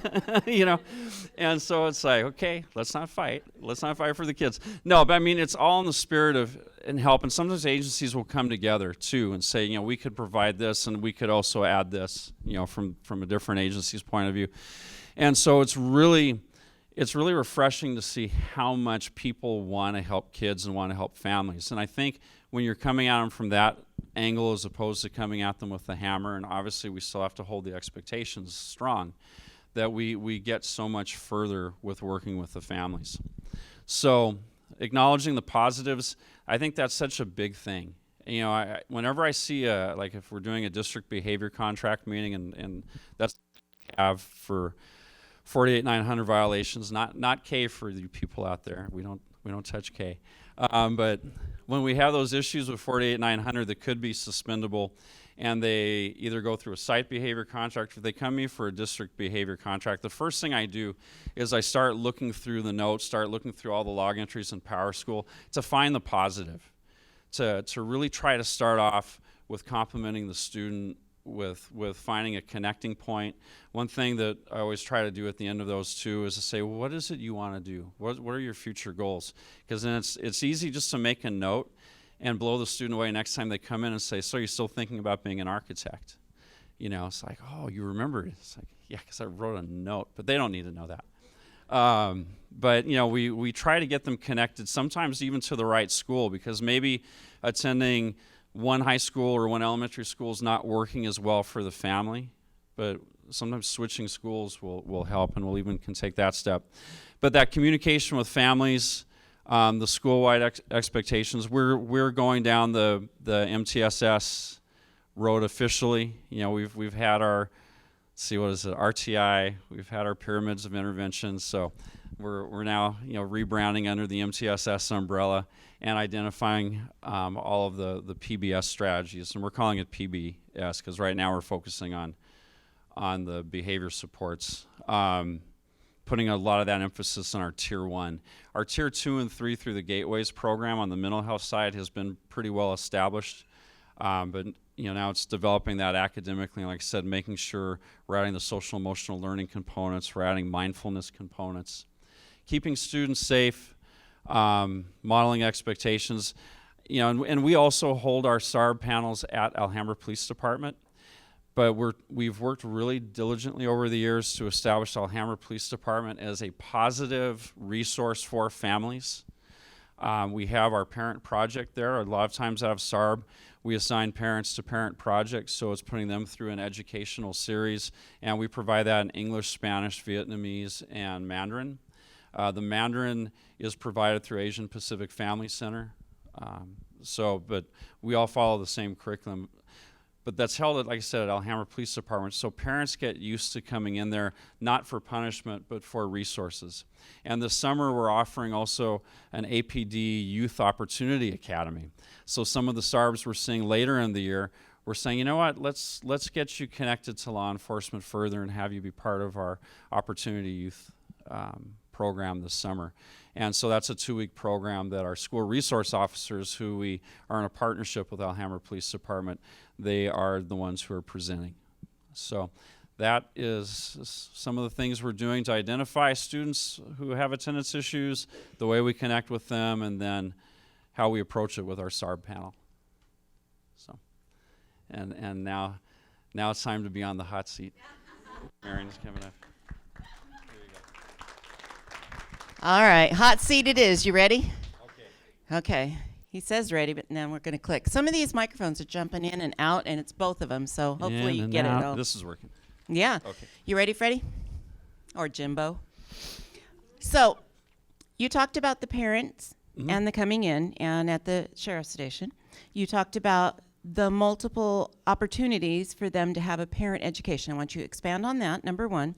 And number two, talk about the parents bringing the kids for that police program and what is exactly that they do. They're not going to take them on drive-bys. No. No. So tell us a little bit more. They're not going to take them on drive-bys, that's for sure. They're not going to take them down to county or anything like that. But with the one of the most powerful things for parents, or I think one of the things that creates a big roadblock for parents when they come to school is, quite frankly, they're embarrassed. They don't think that anybody else could be having the same problems with their kids at home. And then they come in and they hear from other parents and other families, and everybody shares what's happening. And then they go and they take strategies home, they bring strategies back, and then they share out, how's that going? How did your child react? And all of a sudden they realize we're not in this by ourselves. It's okay to have struggles, with kids, because it's, kids are evolving, parents are trying to find their way, but it's really providing those supports and those resources for them. And so it's a 10-week program. Usually 2 of the weeks we intervene with what we call Parent University. So throughout the years, we have a series of Parent Universities. So like our last Parent University was having a healthy and productive summer. So there were different agencies there that kids could be connected to, different type of outreaches in the community. Before that, it was a big presentation on vaping that was presented through the company that brings us our canines. And, we're learning so much more about vaping and the effects of that every day. Interesting, I had a student, this is just an aside, but did you know that the Thc can act as a blood thinner? And so I had a student who we found with THC products as well as his blood thinner. So we asked Mom, what's the blood thinner for? Oh, she had a tumor removed from her arm, and she asked to take the blood thinner so she doesn't get clots. And I said, yeah, when I was researching, because I thought maybe there was something, you could put the two together and get even more high, bless you. And it turns out that when marijuana was legalized, doctors refused to prescribe it with this particular medication because it acted as a double blood thinner, which could be, that could be fatal. And so the parent had no idea, the student had no idea. So, as we learn, as we evolve in our knowledge of THC, in particular the damage that the oils can do, we make sure we have those resources out to the parents and those opportunities for parents to come in and have the dynamic one-on-ones. But the other 8 weeks of Parent Project are spent really, like I said, giving just strategies and tips. There's a curriculum that we follow that we use with that. And the other question you had was the summer program. This is the first time we've offered the Apd Summer Program. But in kind of a gist of what it is, they're looking at careers in law enforcement. So I've got a student who said he wants to be a lawyer. And so I'm putting him into the Apd Youth Program, which is more geared towards students who want to go towards law enforcement. The Opportunity Program, they'll get a tour of the police station. They'll see how 911 works.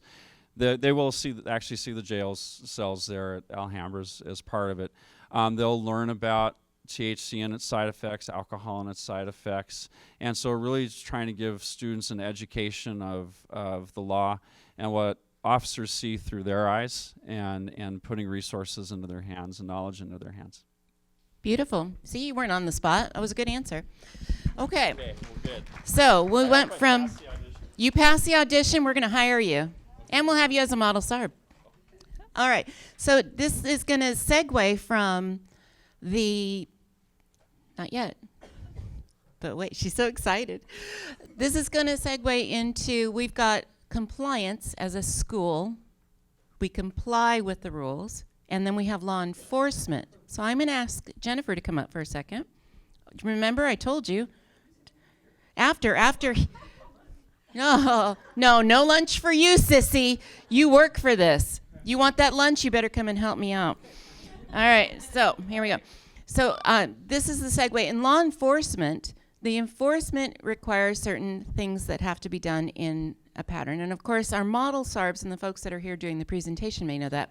But our folks in TV land may need to hear a little bit more. We're even starting some model SARB interaction, and Terry's going to go help out with one particular district. Not yet.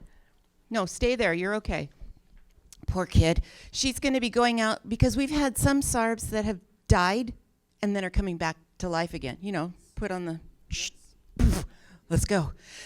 They have stopped and then realized, oh, wow, why did we drop that ball? Because what they've done is let go the SARB part and also the SART and the meeting, and things get way out of hand.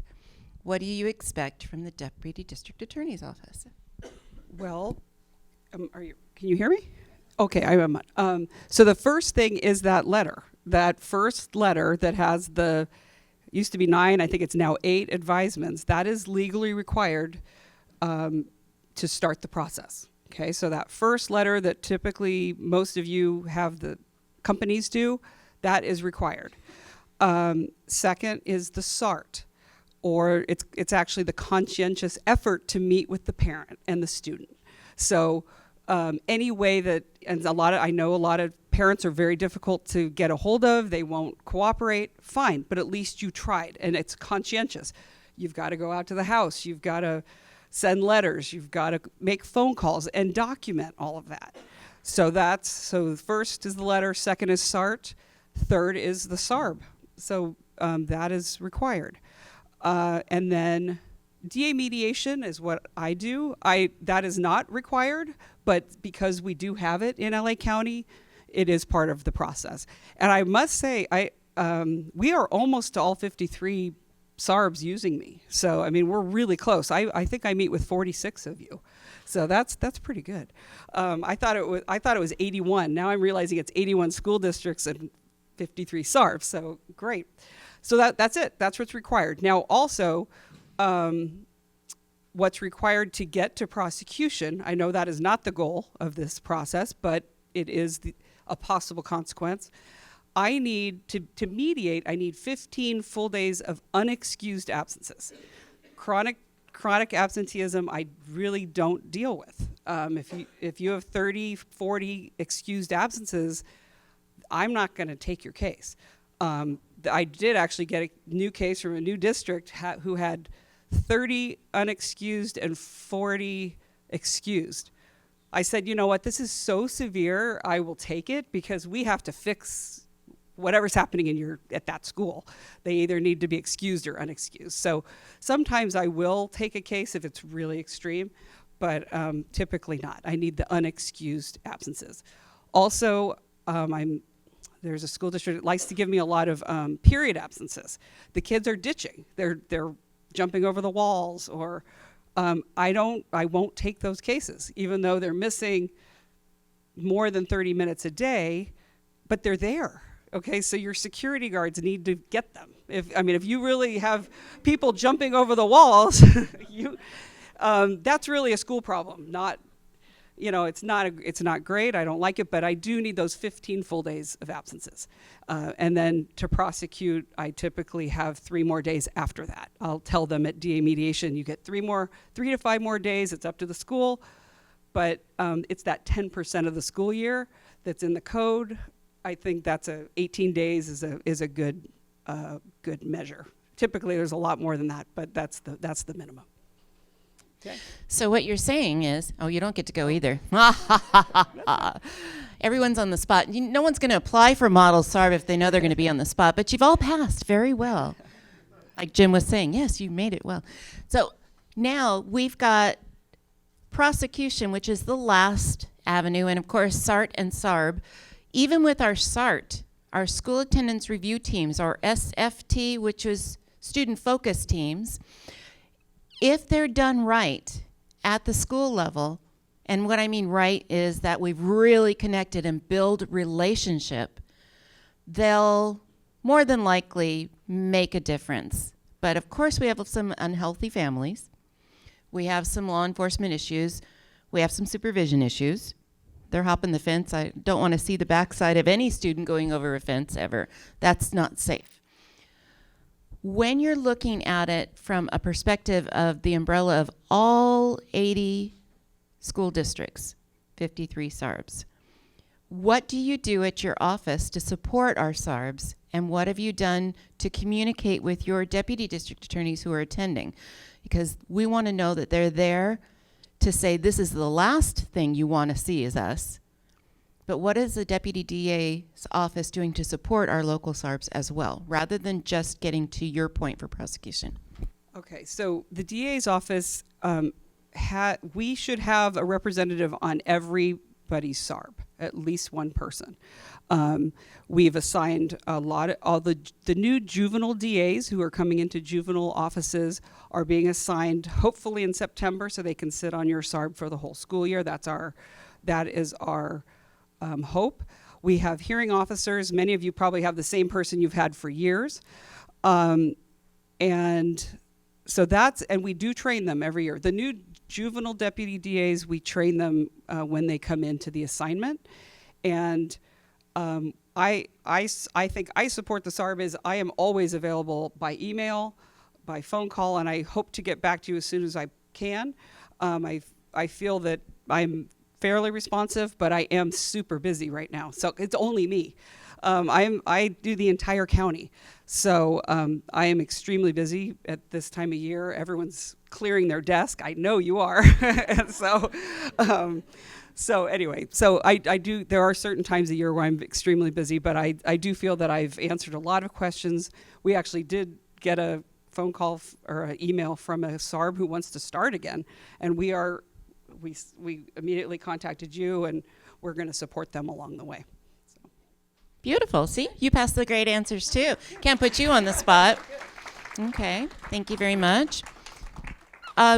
Just so you know too, also Christy Fry and Jennifer come to our certification and share specifically what needs to be done. And then when we have our chairpersons meetings, we count on all of our county SARB participants to come and share their particular expertise. So we have Jewel and Susan at the back for health and mental health and counseling services. We're also getting trained with mental health first aid. We're getting trained, and Susan has arranged this with Melissa to get our restorative practices. So we'll be able to be a trainer of trainers, hopefully. Is that right? And then we'll get that out to you. So it's what we can do to help you is what we're aiming to do. Okay, so Eileen, you ready? So for local SARB 3A, Glendale, it's been a long time since Glendale has had a model SARB, and so Eileen, Dr. Eileen Magrin, she spells Eileen I-L-I-N. I thought she was Illin, but no, she's Eileen. That's how I roll. She rolls, all right. She was one of my first observations when I came on in 2014, 2015, and we have been working in constant communication since that, and she's doing a great job. She's going to share how her program is benefiting our students, and then at lunchtime when you see our lunch awards, you're going to see a preponderance of students from that area. So here you go. Thank you. Thank you. Good morning. Is it morning yet? Yeah, it's morning. So yes, I'm Eileen, spelled with an I. I migrated here years ago, and unfortunately all my documents were ILIN, so I thought I'll just keep it that way. Thank you for being here, and I thank all of LACOE people, Marion and Melissa and everybody else who's coached me past few years that I've actually been in Glendale. I started my career in Monrovia Unified as a school counselor, so I do have the diverse experience of the mental health, which really helps in Glendale. I was a school counselor for 8 years, and unfortunately they cut me because of budget cuts. But I have to say it's been a blessing of the skies because I did professionally grow. I learned a lot, although I miss Monrovia. Came to Glendale as a school psychologist for 2 years, so I'm double credentialed. I did that for 2 years. Our officer walked in.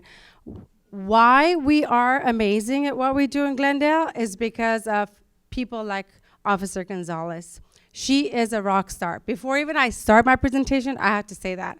As soon as she heard we're getting nomination, our kids are going to be here, guess what? She's here from Glendale. Thanks, Michelle. I did come to Glendale as a psychologist for 2 years. I was stationed at a high school. We had our suicide, and that's where I met my friend who's a director right now. We did start the USC cohort. Again, I learned a lot from our professionals and our classmates. Then they had an opening. I figured I'll do something different because I do get bored and I like a little bit challenges in my position. So I came to a district office. I'm the assistant director currently of Student Support Services, Child Welfare and Attendance. And I don't want to say I created. I've learned a lot. Alhambra's in the house right now. They just presented. They've done a lot Dr. Bear was one of my mentors when I was in counselor in Monrovia. When I walked into Alhambra Unified, I said, wow, I want this program in Glendale. They are amazing. We have 37 interns right now in Glendale, so I'm trying to copy Alhambra. They are all over Glendale Unified. All of our schools have at least one intern, if not more. And so we'll talk about the academy.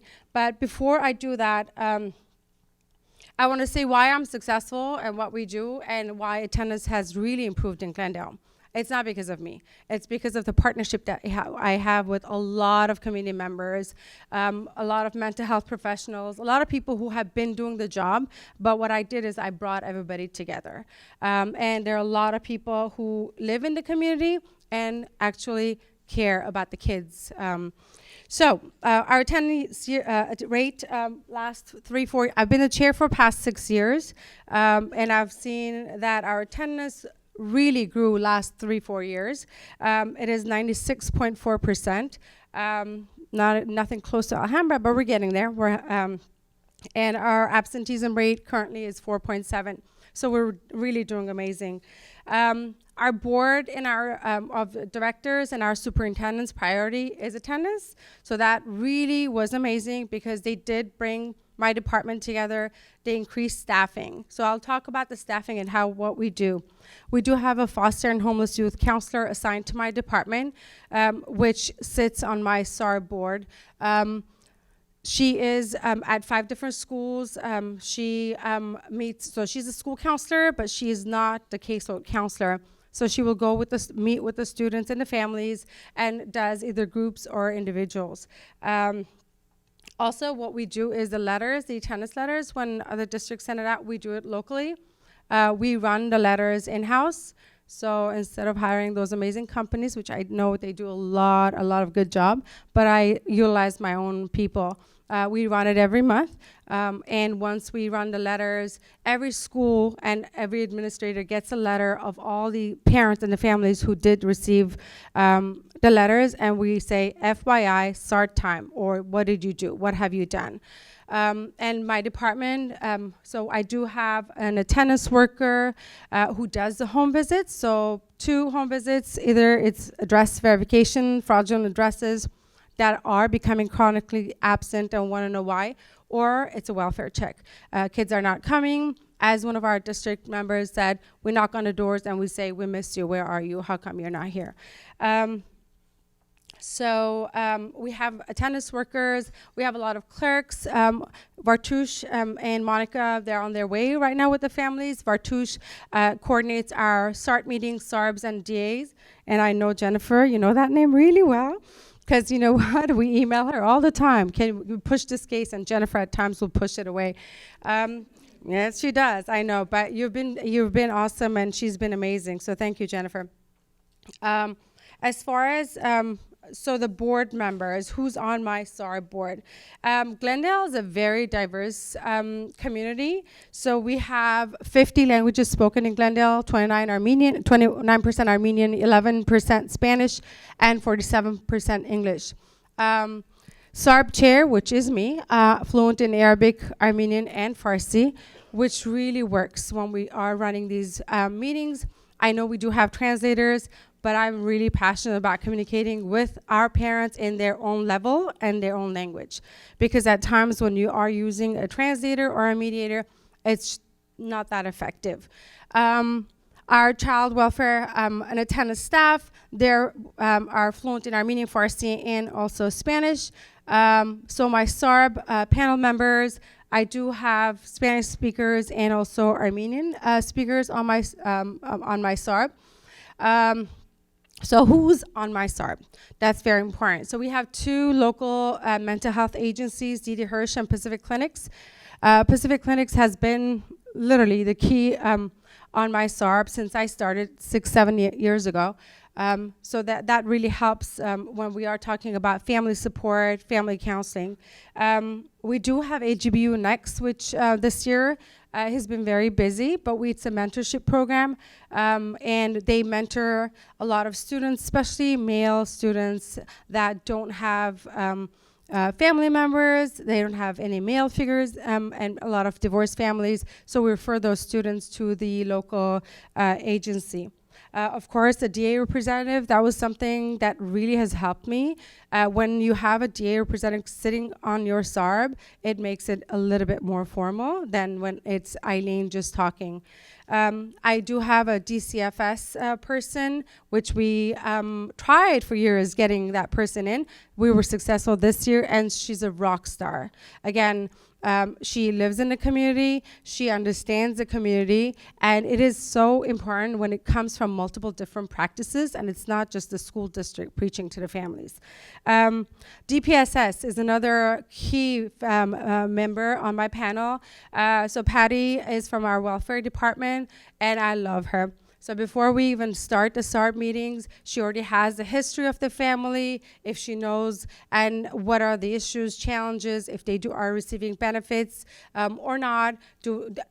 Sometimes parents say that, oh, I don't know, I won't qualify. So right then and there, she will tell the families, no, you do qualify, you haven't followed up. Hey, we had a meeting with you, you didn't show up. So there are a lot of times that parents try to say and convince us that they have tried, but they technically have not. So it's really nice to have her in there as well.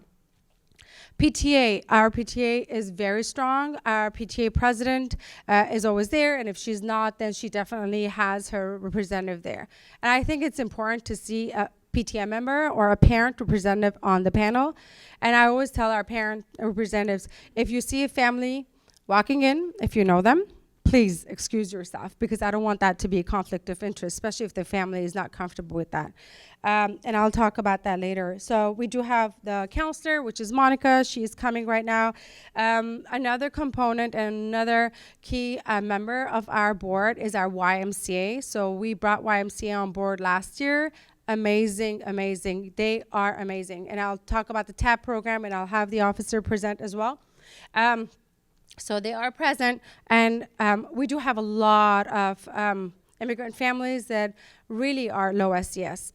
And of course, when I started my career in Glendale, I'm like, what? Glendale, homeless, foster, poor? I thought we're all rich in Glendale, but guess what? There's a lot of needy families, a lot of families that really need hand-holding. So YMCA will support, or they have financial aids, or they have programs that would assist the families and kids if we want to engage them in sports or activities after.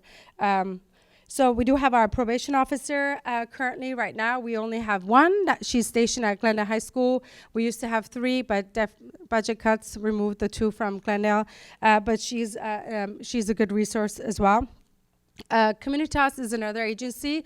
It's a local nonprofit agency that works with our immigrant families. They do a lot of workshops about money management, anything that's related to an immigrant moving in.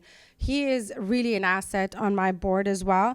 City of Glendale, we couldn't have done without, of course, our officers. That's number one. But City of Glendale sends a representative from City Community and Park Services. That's another active after-school activity that we started with Glendale a few years ago. So all our students who are low income, there are some schools, I believe there are 5 schools that we have after school programs, and it's seasonal, but you know what? It keeps our students engaged and active if they can't be engaged after school. And also, who else? Oh, Comprehensive Community Health Center, another amazing component. So they're a clinic in Glendale that will assist families if you don't have Medi-Cal. So at times during SARB, parents and families would say, I don't have money, I can't take my kid to the doctor, I can't do this and that. And guess what? Right then and there, we'll connect the family to the agency for support. Of course, who am I missing? Our health coordinator, she's another asset. So she's our RN from the district office. She is the health coordinator. She has access to our system. When she sits on my SARB, she will tell us exactly what is going on with the student, if it's an illness, special ed, what the needs are. So it is very important to have her on board as well. Michelle, did I forget anybody? This is kind of impromptu, but I can appreciate the fact that in the last 3 years I've been part of Dr. Magrin's team, and there really is a passion for the success of the students that are at Glendale Unified, as I am sure it is for all of your school districts. I appreciate the fact that this collaboration is inclusive of everybody and anybody that can make a difference in the lives of these children. Thanks, Michelle. I think it's been 2 years now that we moved our SARB meetings to the police department. And I think that was one of my challenges when I came to Glendale. We had a little small conference room, and that's what traditionally was held in the district office. Based on my experience, parents don't take you seriously because it's another meeting at the district office. So then I went up higher up, and as I became familiar with the community and I got very comfortable with our police department, I said, we need to move SARB. I've seen Alhambra do that. I've seen Monrovia do that. It is held at our police department. And knowing our community, because I live in Glendale, breathe Glendale, and I know the community, I think it would be more effective if we hold it at the police department. It's a different level. It's a challenge, I have to say, because when we're calling parents saying you have a meeting at the police department, my question is, why police department? So our explanation is it's just a room in the police department, but that's where our SARBs are held. But when they walk in, they see officers. It takes it at a different level, which I like it. I want to say we have about 98% success. Very few parents don't attend. As soon as they hear police department, guess what? They show up. At times they show up without the student, but hey, it doesn't matter who I get. Even if I get one of the parents, it's great success for me. So what have we done? Anything else in Glendale? And we'll talk about the TAP program. But 2 years ago, we revised the attendance handbook. We didn't have an attendance handbook that really talked about the laws and everything that applies to attendance and the consequences. So we worked on that. Every school has it. It's on our website. And each time parents call, because they get angry when they get those letters, especially the first one, because it's a very nasty letter, I have to say. If I'm a parent and I'm getting that letter, I'm like, what? 1, 2, 3. It's really, the language is not fun. But then we refer them to our website. Everything is updated. We did create a couple of flow charts. One of them being, let's see, where's the next slide? Oh, never mind. Okay, so this is what we created, the truancy flow chart. And I think that dealing with some parents, it is important to give them something, because when it's verbal, sometimes they don't take you seriously, again. So when you have the flow chart and when you're having your conversation, when you're having your SARB meetings, SARBs meetings, you can always say refer to this on the website, or when you are in the SARB meeting, you actually hand out the flow chart. So this way, and also, I have to say, we all work for school systems, and we do have principals who leave at times, right? Directors change, laws change, things change. But when you have something firm in writing, then all the new leaders coming in know that they have to follow this. And all our schools are currently following this, which basically we do send. It indicates that we are sending our 3-day letters, which is the first letter. If your student's absent 3 days, we send a letter, and guess what? We get calls.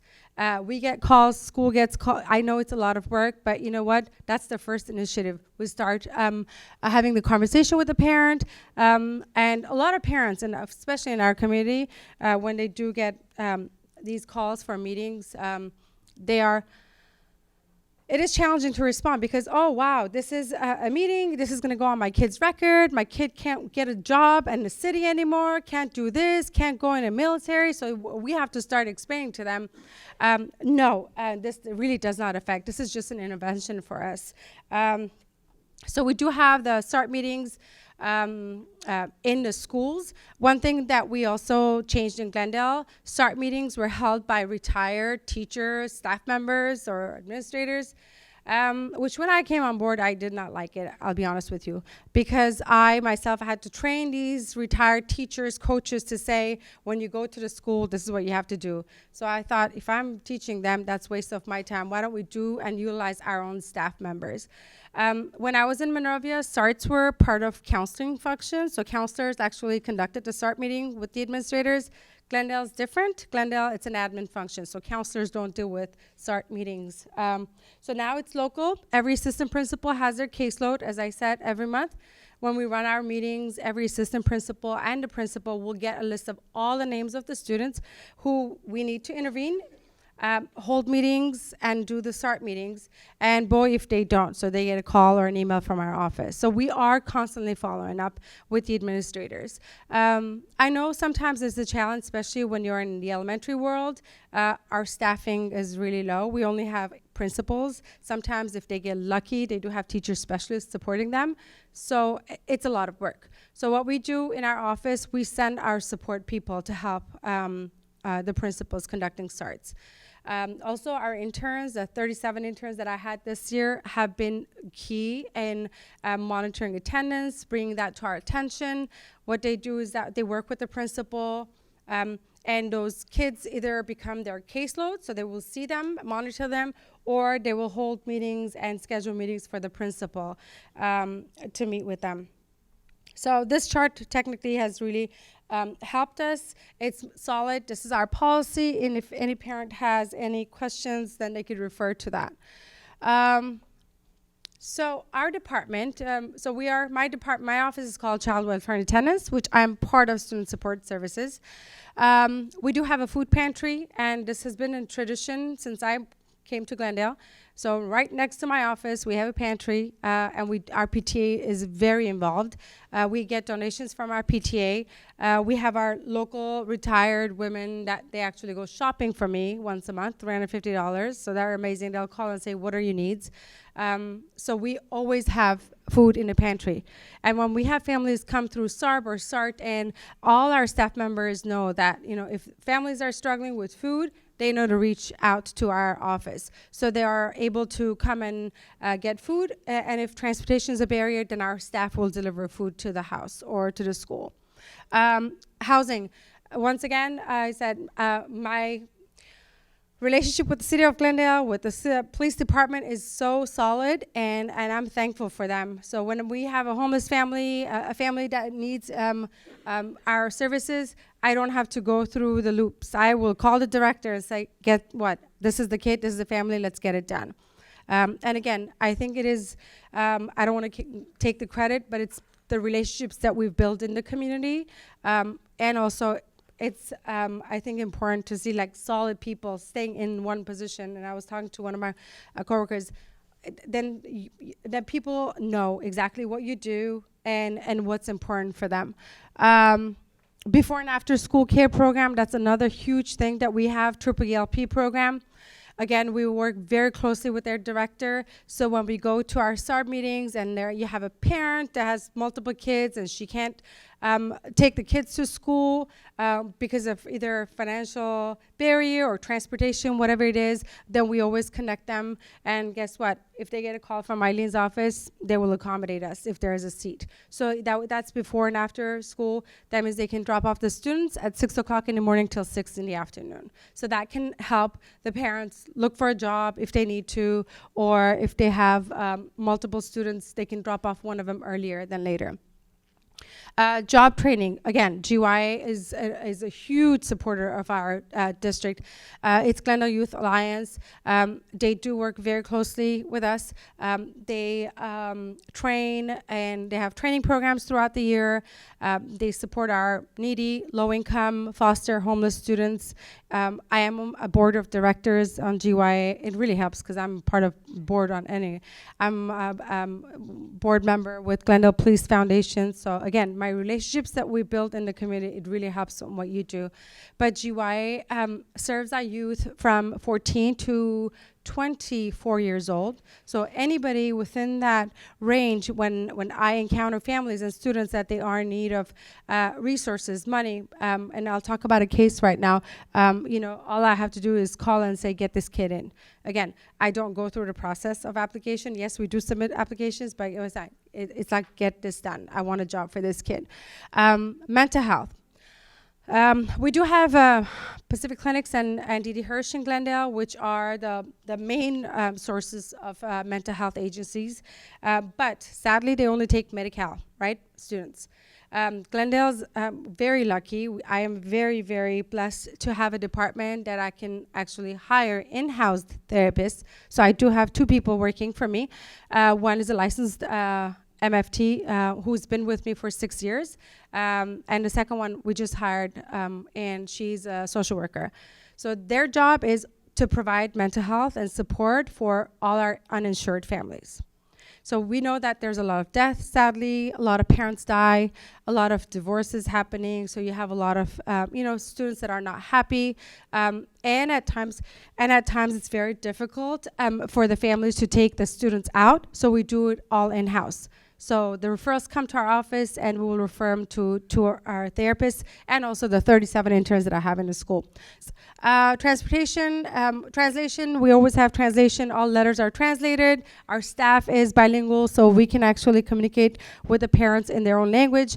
This is with you, so I'm not gonna, but I really wanna, I know my time's up, but I have to brag about TAP, TAP, TAP. So Michelle, can you come up, please?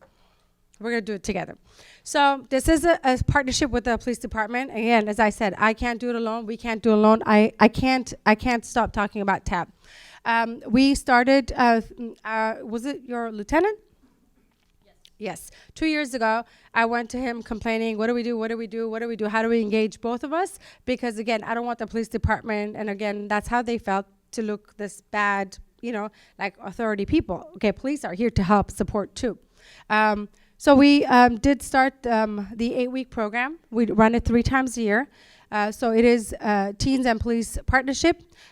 This year, I've kind of been in the back scene, and Michelle has been running it. So thank you, Michelle, for doing this. I think the more assignments come up to me, I don't have time for these meetings, but it is so, so effective. So parents come, students come. It's 8 weeks. We run it 3 times a year, and we just had a graduation on Thursday.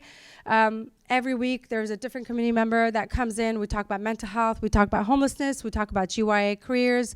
We have, what else am I missing? 2 field trips, which one of them we go to our local Ascensa, which is our homeless shelter. So our students actually feed the homeless. And when we just had the graduation, and one question that we asked them, what really was the most impressive, impactful event, they said, we're blessed to have what we have and feeding the homeless. So again, it is an event, and we talk about drugs and alcohol, so a lot of prevention, social media, that's big, coping skills. So our students are engaged. Most importantly, our families are engaged. Our parents learn more than I think the students. And they're there, not all of them, but we have our participation. I think the last data that I received was, how many showed up from my tab? And so 67 students out of 95 students that were recruited this past year had perfect attendance. That really says a lot. So when we run the SARB meetings, guess what? It's a mandate. You don't have a choice. So when we do the SARB, we write it. And if it's counseling, I write it and I mandate that you're doing it. You don't have a choice. I know we can't do that, but guess what? That really takes a step seriousness that families will take you seriously.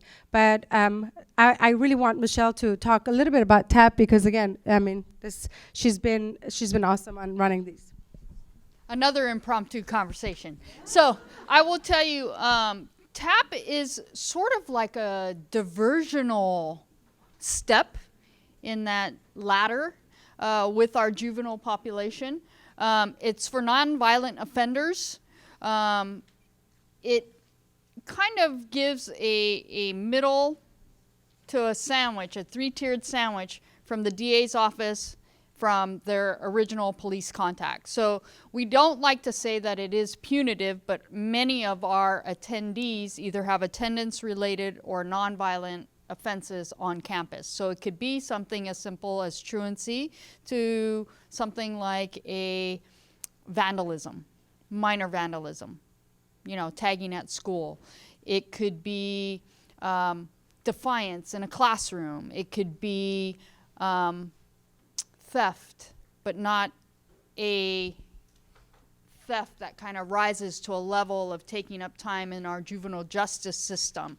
It could be, a matter of, our student population tends to be impulsive, not really thinking about what they've done. And if we think that this program is sufficient rather than generating a case for the district attorney's office, we will refer them to TAP. Glendale PD also has Youth in Law, which is a 2-day class.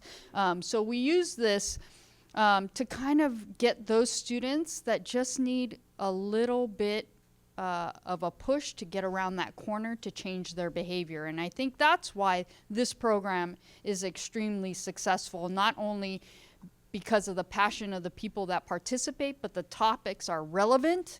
And you know, knowledge is power, right? So a lot of parents are busy, they're working, maybe some of them have 2 jobs, maybe they're homeless, and they don't know really what's going on social media. And I will tell you, being a parent of 3 teenage boys, 1 young adult now, if I needed something done on my phone, I'd give it to him so that he could figure it out for me, or he could set something up for me. And they're so sophisticated when it comes to technology these days that kind of is the double-edged sword.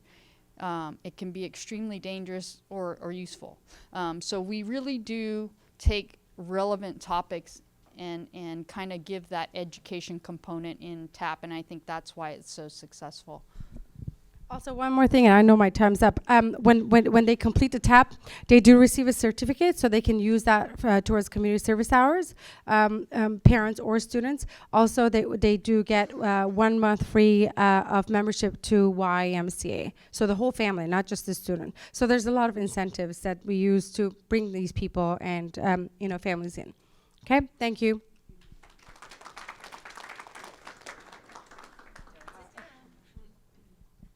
Okay, the reason I make sure that we all get a chance, and thank you for coming today, appreciate that.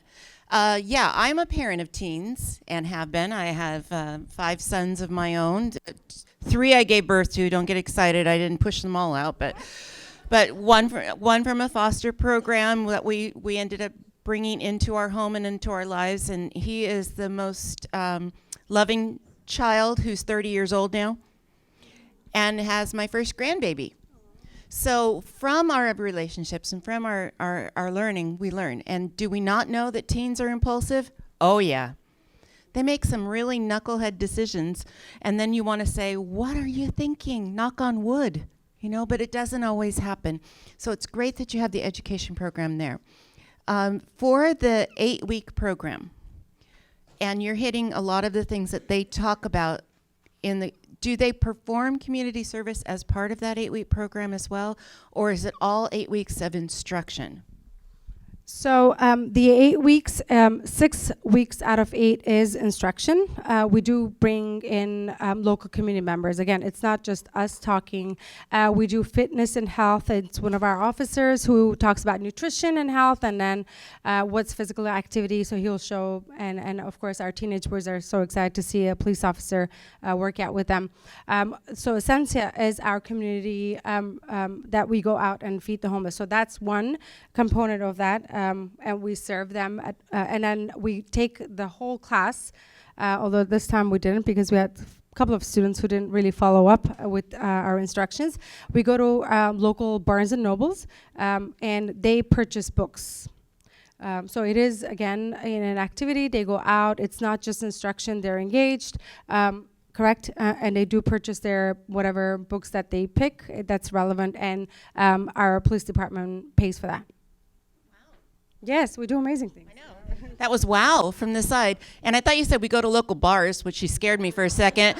But then it was Barnes and Noble. I love your accent, and I'm just going to tease you like her. So thank you very much from Glendale. Local bars would be difficult. So we have some of our students starting to filter in, and I'm actually, just so you all know what's going on behind the scenes, we're actually redirecting some of them to tell their success stories in the studio. It's so exciting, and lunchtime's coming soon. But between you and lunch, Dr. Erin Simon, I know she doesn't want to be between you and lunch, but if you ate a hearty breakfast with us, I hope you're okay. Dr. Simon comes to us from Long Beach. Long Beach Unified School District works in conjunction with the Long Beach City Prosecutor's Office. Now, amazingly, even though we hear The PD, they're tough on kids. The prosecutor, they're there to make sure the students are doing what they do. But our success story from one of our students stated specifically, the prosecutor's office made a huge difference in my life. And so she'll be up here later on to be honored, but she was saying that this is not about getting caught. It's about getting cared for. And so I'm going to transfer this over. Oh, Erin, you snuck around me. There you go. Hello, everyone. Thank you. And I was double booked today. There's a meeting downstairs, so I'm trying to catch my breath. Has anyone else been double booked like crazy this year? Especially, right, it's Monday, you probably already been double booked. So I know I'm standing between you and lunch.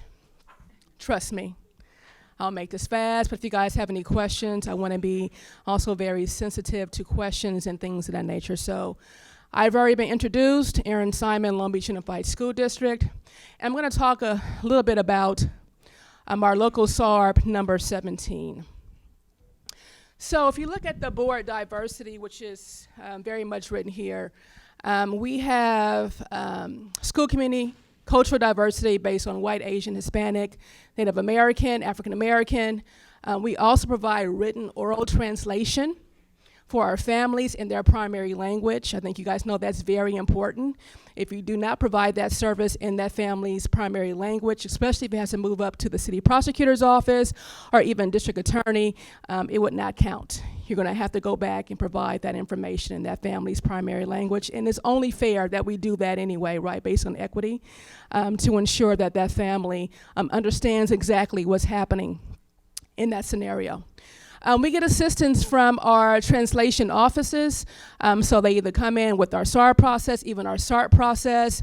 If we have a city prosecutor's meeting, we have that translator go there. If we're with our district attorneys, they have to be there as well. So we always want to ensure that our family understands exactly what's happening within that process.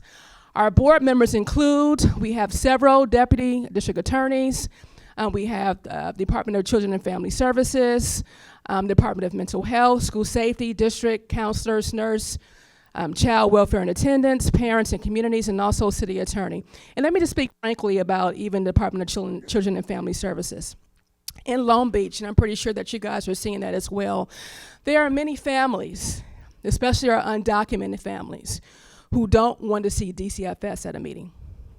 They're very afraid. And so what we've asked our DCFS kind of liaison is to kind of maybe back off just a tad bit, because we're trying to establish better relationships with our families. Our families right now in Long Beach, and I'm pretty sure in other cities, are very fearful. They're very fearful of ICE. We've been going to our churches to say, you know what, clergy, can you guys help us out here a little bit? And they've stated to me personally and to our superintendent, look, Aaron, Mrs. Steinhauser, they're not coming to church. So we're trying to find that way of doing that without having so many law enforcement or even child welfare offices be at that table sometimes, because sometimes that can deter our families. And we would rather help our families and bring those folks in at the back end if needed. I hope you guys understand what I'm saying. In order to build better relationships, we're losing students, we're losing families. We find better ways of reconnecting with our families, especially when we know that certain entities may cause some fear within those homes. Pre-SARB interventions, notification letters, sent in order and with fidelity. That's Ed Code, right? So that's not something that I made up. I'm pretty sure every other SARB chairperson who has been in this spot today has spoken about that. Host SART conferences with due diligence in coordinating. We also know that there are some families who try to duck the process, and although you may invite them to a meeting, they may not show up. You may do this 2 or 3 times and they may not show up. So our staff has received the directive. If you've done your due diligence, if you contacted that family, even if that's via a home visit, whatever that may be, and that family is still not showing up, you just document your efforts and you can move on to the next. Personalized phone calls to parent and student included. We call out, we try to reach out to our families. Now we do recognize that phone numbers do change from time to time. We do try to connect with our families just to have personal conversations with them. And then home visits.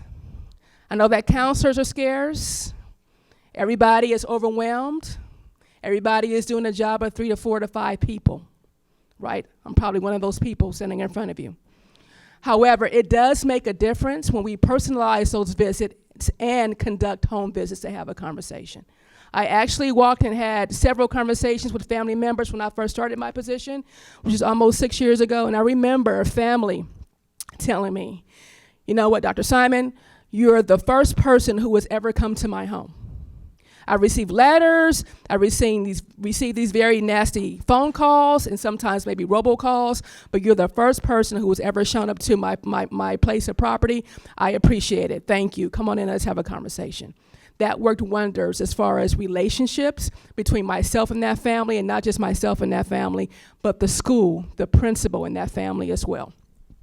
Documentation, all attempts made, counselors, social workers, and outcomes are noted. So we have our system, we use Synergy, very brief notes are inputted there, but the more documented, the more private notes, right, are inputted somewhere separately.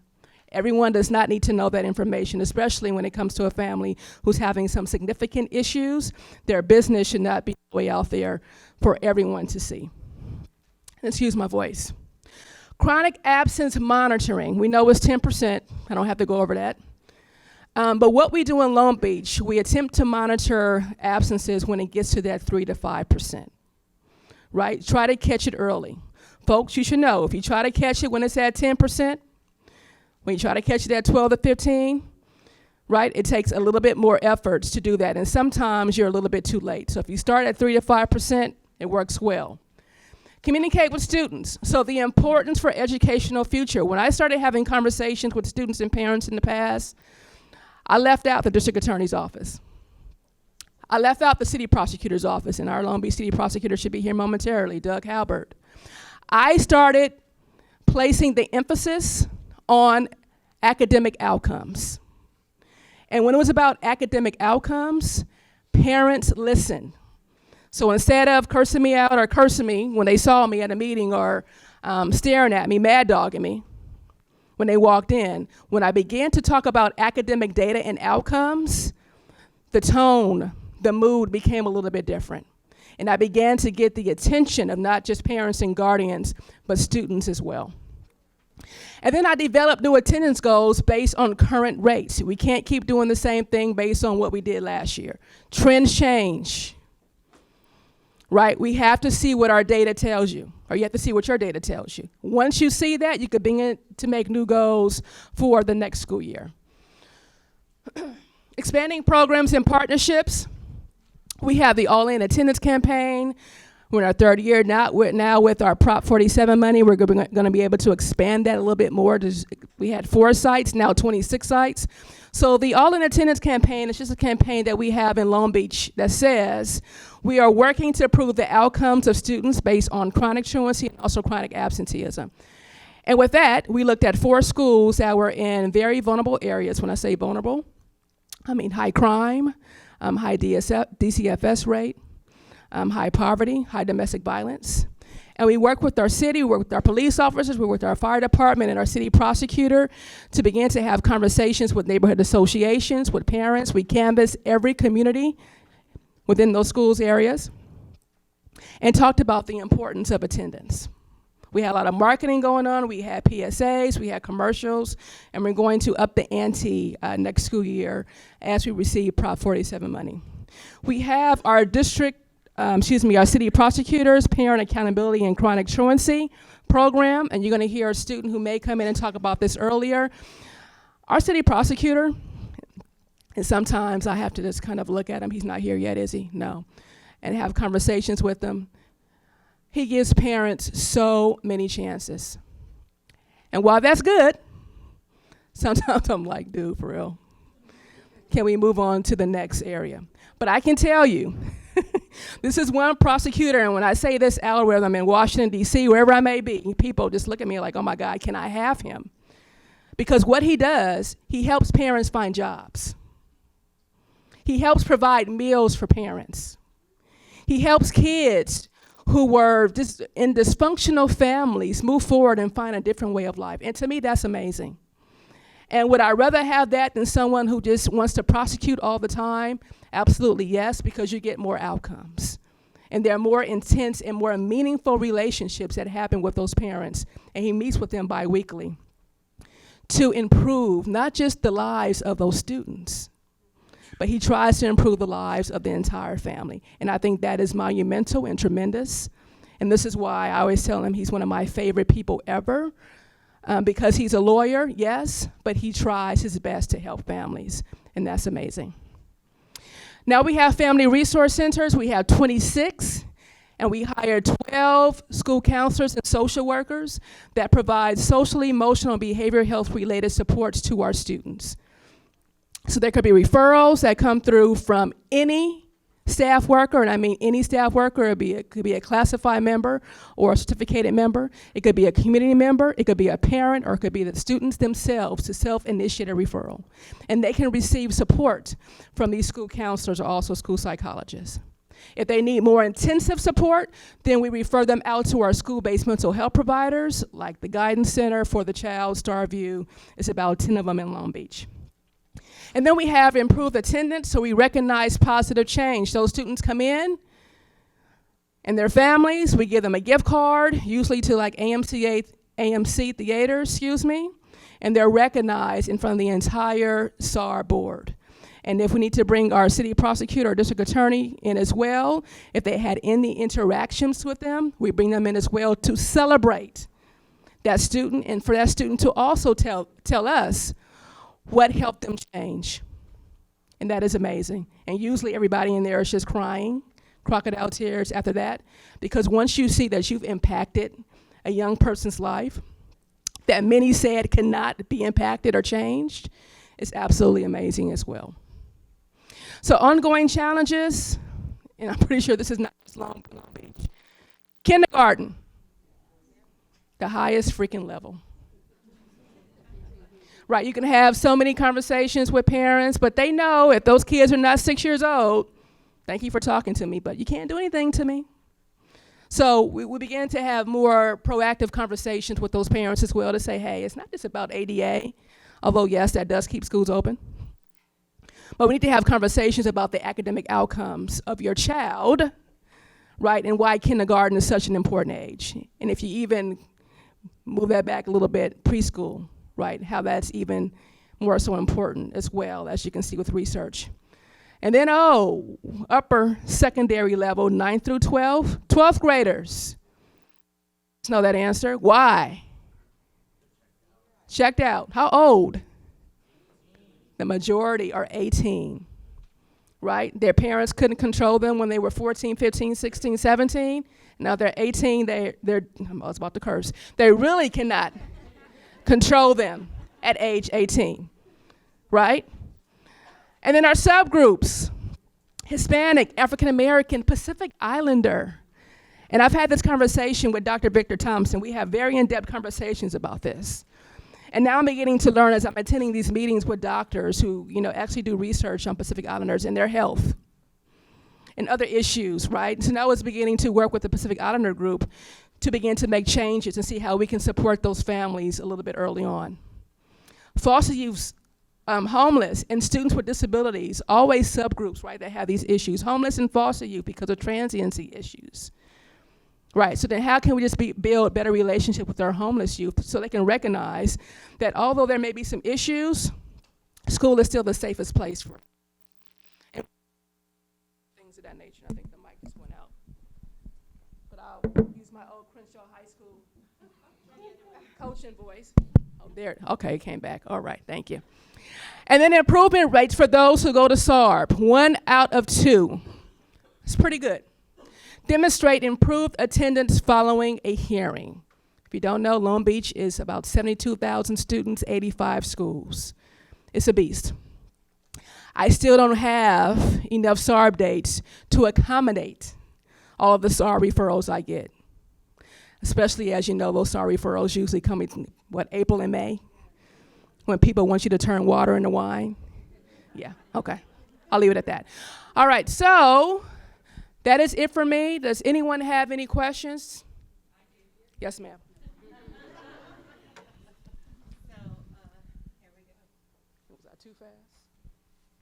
You're never too fast. So she had, like she said, double booking, so she didn't get to see that everybody got grilled after each section, and you're on the spot, and I ask questions that make it really difficult to go into that round. And actually, you have a student that's coming today to be presented. Can you tell me, from the change, let's do you personally. You were at the beach cities before, and you moved to Long Beach. So you went from 4 individual districts to now 1 giganticus district. That's my own word, giganticus. There's LA Unified, and then Oakland, and then Long Beach in the order of size. Long Beach, LA, San Diego, and then Oh, okay. Well, San Diego. Oakland is just far, far away, but that's what we have. We've had some of our students going down to be filmed, so you'll see people popping in and out as we go. When you have such a large space, where do you find your biggest challenges? Elementary, middle, high school, and what do you do if you have a no-show? Because that happens a lot to a lot. Raise your hand if you ever had a no-show for one of your, oh yeah. Now you're on the spot. You ready, Freddie? Yep. All right. So our biggest challenge in regards to SARB is probably high school.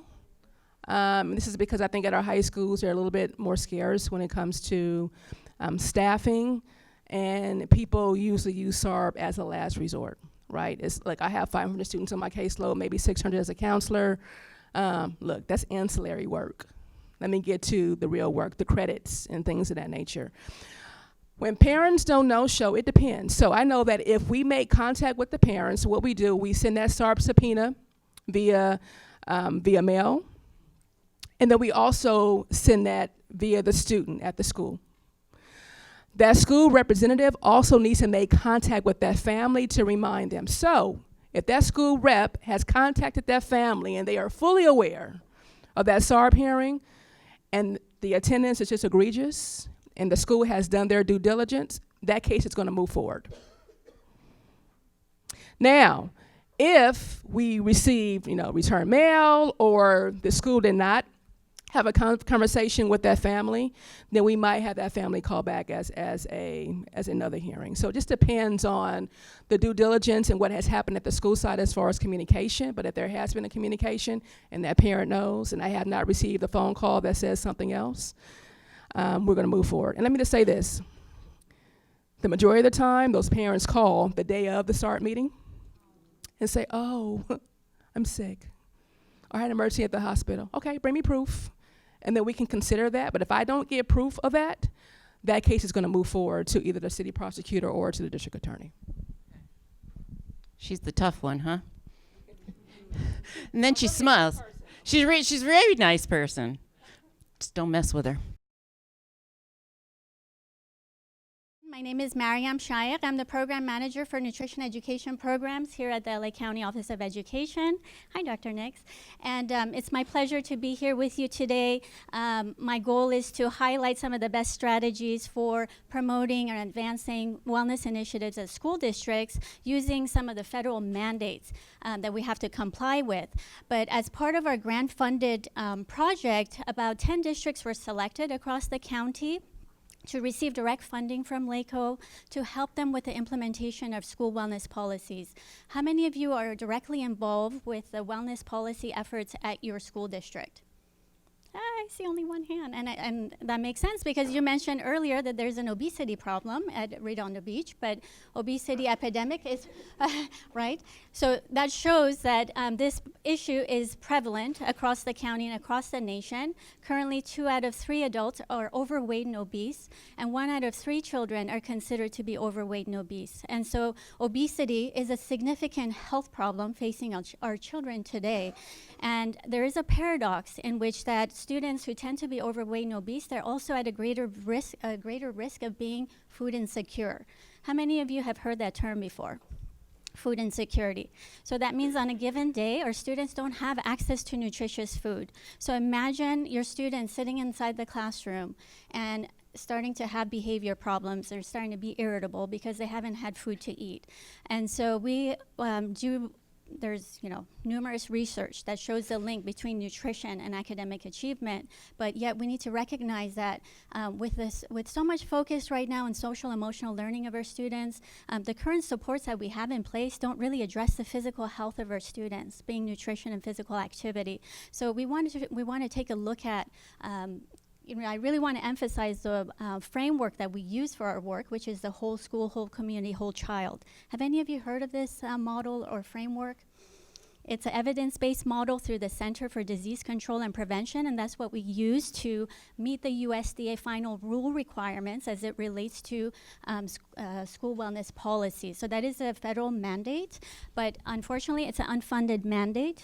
And so it is an unfunded mandate, and we don't know across the county how many districts are currently in compliance with this federal mandate. But the reason I want to mention this framework, because this is a wonderful way for us to be able to work across many different sectors to be able to address the whole child, the needs of the whole child. So I'm going to be talking about healthy eating and academic achievement, food insecurity and proper nutrition, and also looking at the MTSS interventions I've included. There's a handout in your packet that will highlight the multi-tiered system of support as it directly highlighting the nutrition and physical activity interventions to address the needs of the whole child.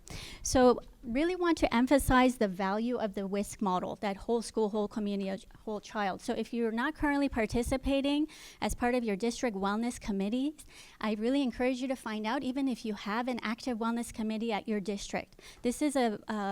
This would be a great way to build collaboration and improve coordination across your district to make sure that the needs of the child are being met, specifically their physical health needs. And so really want to emphasize the value of using this framework to be able to address their social, emotional, and also their physical needs. And I mentioned that currently 1 out of 5 children in the state of California are food insecure. And so we are working across the county with other county agencies to raise awareness about this issue. The Board of the Supervisors, Supervisor Janice Hahn, they introduced a board motion in 2017 to address this problem back in 2017, requiring that LACOE work very closely with the Department of Public Social Services to ensure that all of our students have access to healthy and nutritious foods through the CalFresh program. How many of you are aware of the CalFresh program? This is the former food stamp program. It's now referred to as CalFresh. So this is a way that our students can get access to healthy, nutritious foods. And this is a benefit to the parents so they can save their dollars by, instead of purchasing, food, which is, they have limited resources. This is one way to supplement their income. So really encourage you, if you're not currently working with DPSS, and feel free to reach out to me if I can provide some assistance in terms of making the connection to the DPSS office to connect you with their CalFresh eligibility workers. They can come out and do the CalFresh promotion at your school sites to make sure that all of the students who are eligible would receive these benefits. And there's a great need in the county. We have about 1.5 million students in LA County, and close to 1 million of our students are eligible to receive free and reduced meals. So that really demonstrates the high need of our students. But unfortunately, it is a program that is underutilized in the county. So if we have determined that about 1 million students qualify for these programs, we have less than half of those students that are actually accessing this program. And so that's how the CalFresh program can help, because we want to make sure that all of the students are adequately nourished when they come to school so they can participate.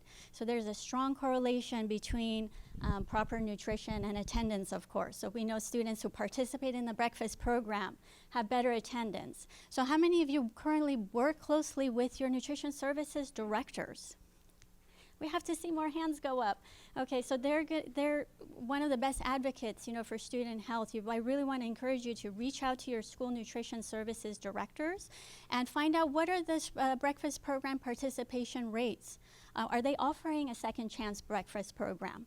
How many of you know there's many ways of delivering a breakfast meal to our students? It doesn't have to be before the bell.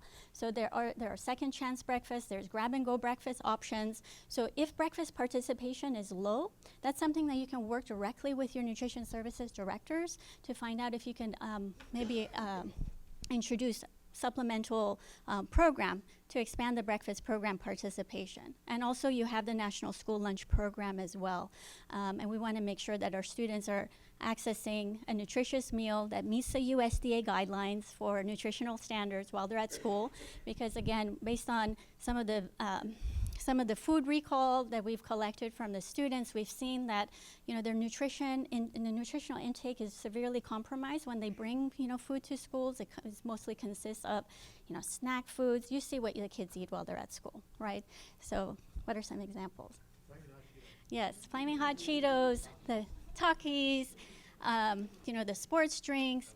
So by encouraging participation in the meal program, we can make sure that they have access to a nutritious meal while they're at school. And a lot of our high needs schools, they're participating in the CEP, the community eligibility, which also reduces the stigma for participation in meal programs because they don't really identify the students, and all students can receive a free meal while they're at school. So this is something we need to address, because if these trends continue, I mentioned that 2 out of 3 adults are overweight or obese, and 1 out of 3 children are overweight and obese. And there was a recent study by the Harvard School of Public Health that estimated by the year 2035 that 57% of our youth will be obese. Okay, so I just want you to think about that there's a big difference between being a few pounds overweight and being obese, okay? So this is gonna lead to many complications in their adult life, okay? So if a child is diagnosed with a chronic condition that is related to being overweight and obesity, it could severely hamper their quality of life. And this is what we're here to prevent. And not to mention that they can't fully participate in the school day when they're faced with health-related issues. So based on the research, more than half of the absenteeism is related to some health-related issues. And all of those issues have some underlying causes in poor nutrition and physical inactivity. So I really want you to consider the participating in the school wellness committee at your districts. If you currently don't have an active committee, find out, ask your superintendent or your wellness leader at your school district, because one of the provisions of the final rule requirements was for school districts to identify a wellness leader for their school district. So I assume you're the wellness leader for your district? No? Okay. Committee member. Okay. So so that's your homework when you get back, to find out if you do have a wellness leader at your school district, and how often are the wellness committee meeting being held during the school year. So I did leave a handout in your packet that has the WISC model highlighted. I don't think it is on this these slides. But going on to the numerous benefits of proper nutrition and physical activity, I mean, there's a long-established, research and data that shows the benefits to your behavioral health, emotional health, physical health. The list goes on and on. So it's very simple. If our students are not physically active, if they're not properly nourished, they're going to have behavior problems while they're at school, plain and simple. So we need to make sure we're addressing their nutrition and physical health while they're at school, and reducing the prevalence of obesity, because it is costing us a lot of money to treat obesity-related illnesses as well. In the state of California, it costs over $20 billion just to treat obesity-related illnesses, and across the nation, it's anywhere between $110 to $210 billion a year. So imagine the resources that it's taking, from essential programs that we can offer. So I just want to emphasize that, because this is like a preventable condition. And the schools provide proper systems and support to be able to allow our students to improve their health knowledge and practice healthy behaviors. And many people don't, across the public health sector, don't realize that nutrition education is not mandated. It's not required for high school graduation either. So how are some of our most at-risk students? How do we expect them to acquire the nutrition and the health knowledge and the skills in order to be able to be productive citizens throughout their lives. Where do they get access to reliable and valid sources of information if it's not inside the classroom? You know, so there's Google, there's social media, but we know that's not reliable. And so this is why at this time, we really need to prioritize the health of our students by making sure that we have proper systems and supports in place, that they're able to practice healthy behavior. So if they come to school and they're able to access a nutritious breakfast, and also we can use the menu as an educational tool to teach them about nutrition. So part of our project, which is going to end in September 30th of 2019, we allow for professional development opportunities for teachers. So we provide them with nutrition and health related materials and resources so they can integrate the nutrition and the wellness piece across many other curricular areas. So it doesn't seem as a separate and standalone program. So if you have, I want to point out the WISC model that you have as part of your handouts. So this framework is something that is encouraged by the Center for Disease Control and Prevention as a way of identifying key stakeholders that all come in contact with a child and can significantly affect their nutrition and physical health. So you can see there, this is a model that has been revised from the formal coordinated school health model, which I'm not sure if anyone might be familiar with, but there's key stakeholders that are identified, all to work together to address the needs of the whole child. And you can see from this chart or this infographic that you have, the child is at the center of the work. So the focus of our work is, student outcomes and addressing all the different areas that contribute to student health and also their academic performance. And the 5 tenets that are highlighted or emphasized as part of this framework is to make sure that students are healthy, they're safe, they're engaged, they're supported, and they're challenged. So there's numerous strategies and best practices that are recommended as part of this model to address the whole child. And so it's taking a more holistic approach rather than focusing on fragmented programming to address address the needs of our students. And as part of the multi-tiered system of support, so again, food security and movement, I've been focusing a lot on nutrition, but also having adequate opportunities for students during the day to engage in physical activity. So just by standing, you can improve your cognitive function by 6 to 7%. And we've been sitting for most of the day, so you kind of feel sluggish, right? So please feel free to stand, and you could walk in place during this presentation. But are there opportunities for students to engage in physical activity while they're at school? So the wellness policies, it is a written document, but we want this to be a framework that we would use to increase opportunities for healthy behaviors during the school. So we take a look at, some of our the strategies that are used to punish students during school by withholding recess. Is that something that is a common practice at your district? And that's not helping the students by, if they have their, they're supposed to be active, right? So it's recommended that they get 60 minutes of vigorous physical activity a day. So by withholding recess, that's going to contribute more to the behavior issues. So taking a look at those practices, and that's what the wellness policies and the work through the wellness committee will allow you to do. Because then it's not, just the one person that is concerned with the health-related issues that's speaking up about these, strategies and trying to ensure the healthier school climate, but it's multiple stakeholders that come together and recognize these evidence-based practices that can be implemented to better the chances for them to have opportunities to engage in healthy behaviors. So, so food security and movement, the benefits go on and on, not only physical, but also social, emotional, also to reduce chronic illness, anxiety, and depression. We know students who are overweight and obese, they're at higher risk of being bullied while they're at school. And based on the statewide, the YRBS data, we know that more than 7% of our students don't feel safe. They feel like they're being bullied while they come to school. More than 30% of them are depressed, or they're, to a point where they're not even engaging in daily, daily activities, So how can you improve student engagement?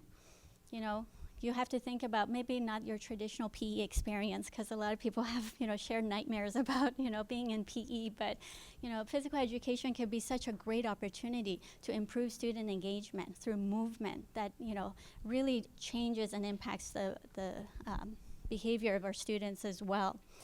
Any questions so far? Okay, so you all have the WISC model.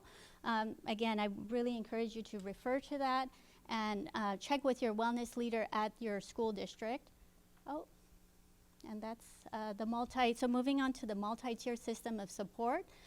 We already mentioned the benefits of the breakfast program and having opportunities for physical activity. It could be through organized sports teams or other strategies that are implemented right in the classroom. We had a lot of our teachers to incorporate brain energizers in the classroom as a way to improve student engagement and participation. And that also addresses could address the behavior issues of some students. Wellness policy and regulations. Again, this was a requirement out of USDA Food and Nutrition Services. So often the nutrition services directors are charged with this task, but it doesn't have to be.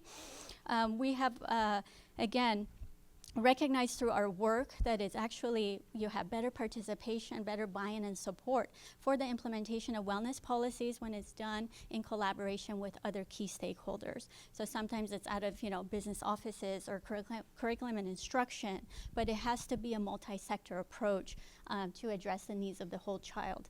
Providing adequate opportunities for physical activity. Again, looking at the school district, practices and policies to see if the ways that students can engage and, be more physically active, or how that's being handled at the school district.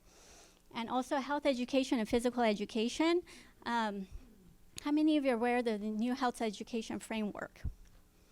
So they're going to be rolling out the health education framework.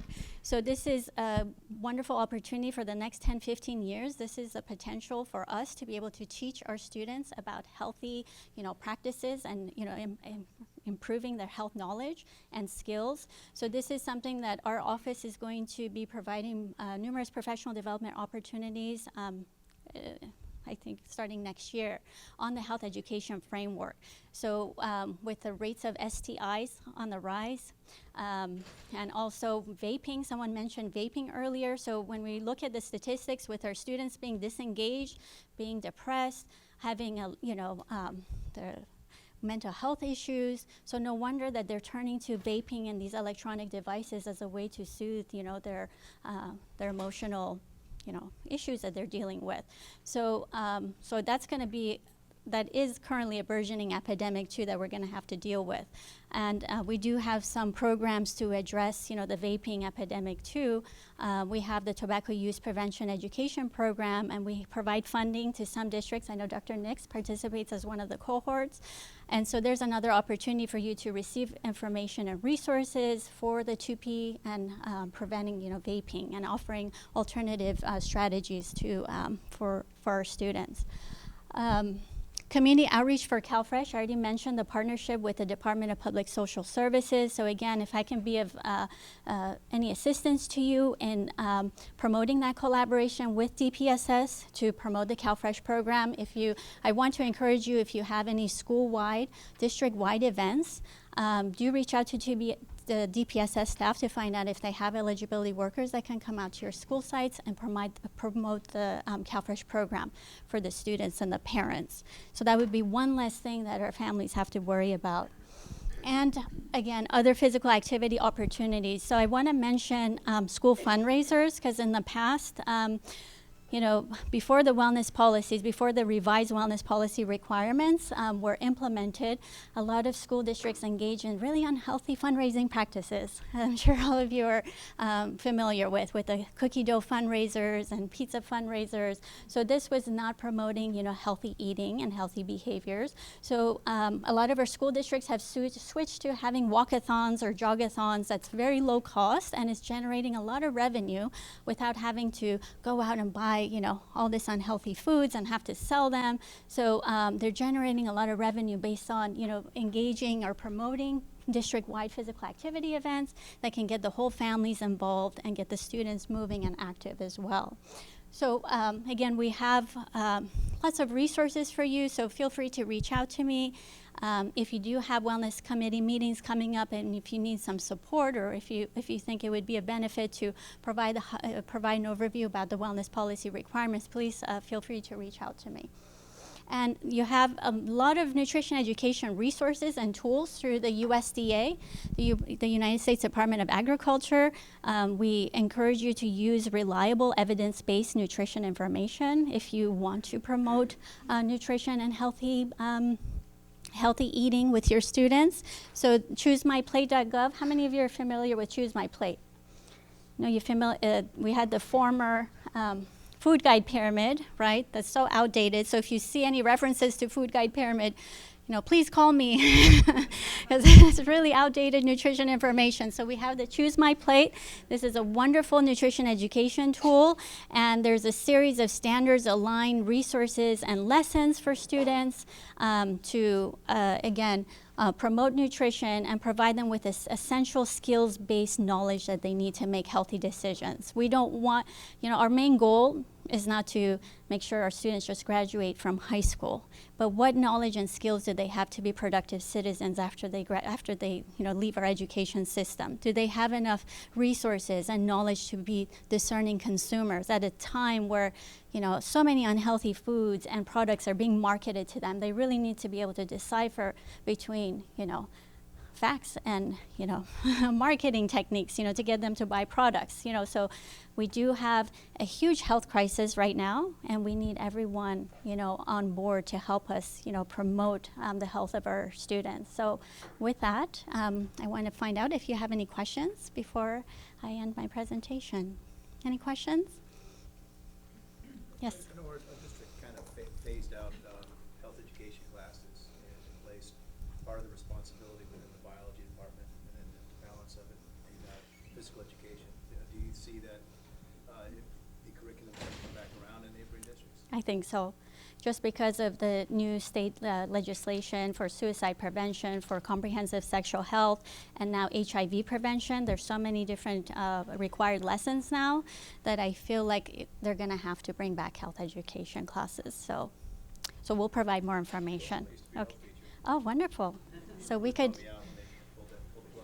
Yes. So yeah, there's a lot of unhealthy behaviors that we're seeing in our youth, and they really don't have a safe environment where they can, in a trusted, from a trusted adult, to access, really sensitive information. So that's why it's really critical to be able to offer health education classes to our students. It's probably difficult to come up with a timeline on that. Yes. So it also depends on your governing board as well, if they require health education or not. Yes, so this is another great opportunity to participate in the Wellness Committee.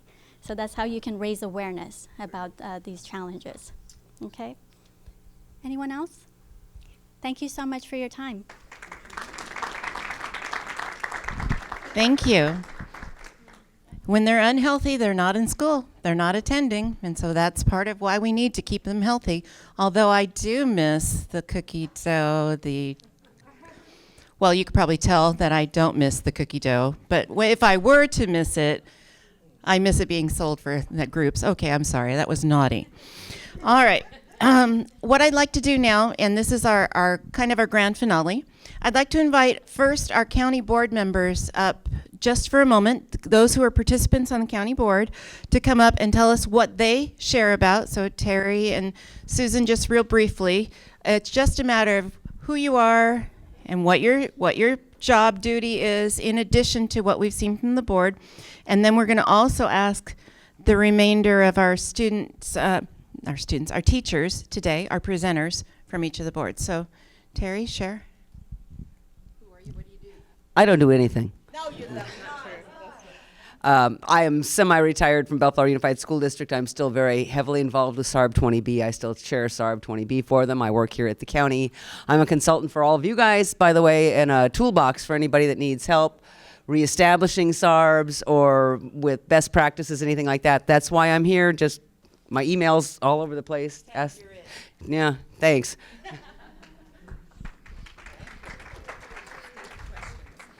Hi, I'm Susan Chidas, and I oversee things in particular from SARB point of view for school health. So one of the interesting questions I had last week is, what do you do when a student who has been excluded due to a chickenpox outbreak, they've been excluded by public health, are those excused absences or not? And yes, they are excused absences, but that does go towards your attendance rate, because now you have students out. And so the word of advice from CDE was that you should be putting them in independent study on the interim, because they can be excluded for up to 21 days depending on the incubation period. So we don't want them to be for 21 days without school. The other piece is, what if you have students, because of immunization non-compliance, we've given them their 10-day notice of when their next shot is due, and they don't follow up on day 11. There's no more future, we'll give them another 2 weeks or another 30 days. Once they've been notified, they have 10 days, school days to comply. When they do not comply on day 11, then they are excluded of school. But when you do that, those are unexcused absences because parent has not chosen to follow up with them. And so again, most parents will comply within a day to a day and a half, or they'll get them back that same day or the next day. So that's okay. But if we have parents that continue to not come into compliance, then those are unexcused absences, and we can take them to SART. So again, we want to really push them and look at that. So.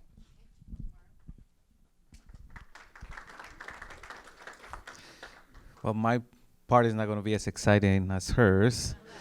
My name is Bulmaro Magallon, and I'm the chairperson for SARB number 4A. We're in San Gabriel Valley, small district. Part of my job also is the foster youth, homeless liaison, and other duties as assigned. But that's it. I'm here to participate with the group if you have any questions. Hi, I'm Christy Fry with the District Attorney's Office. I'm the deputy in charge of our ACT program, which you heard about a little bit before, the Abolish Chronic Truancy program, and our Truancy Mediation program, where Jennifer Gowan is the star.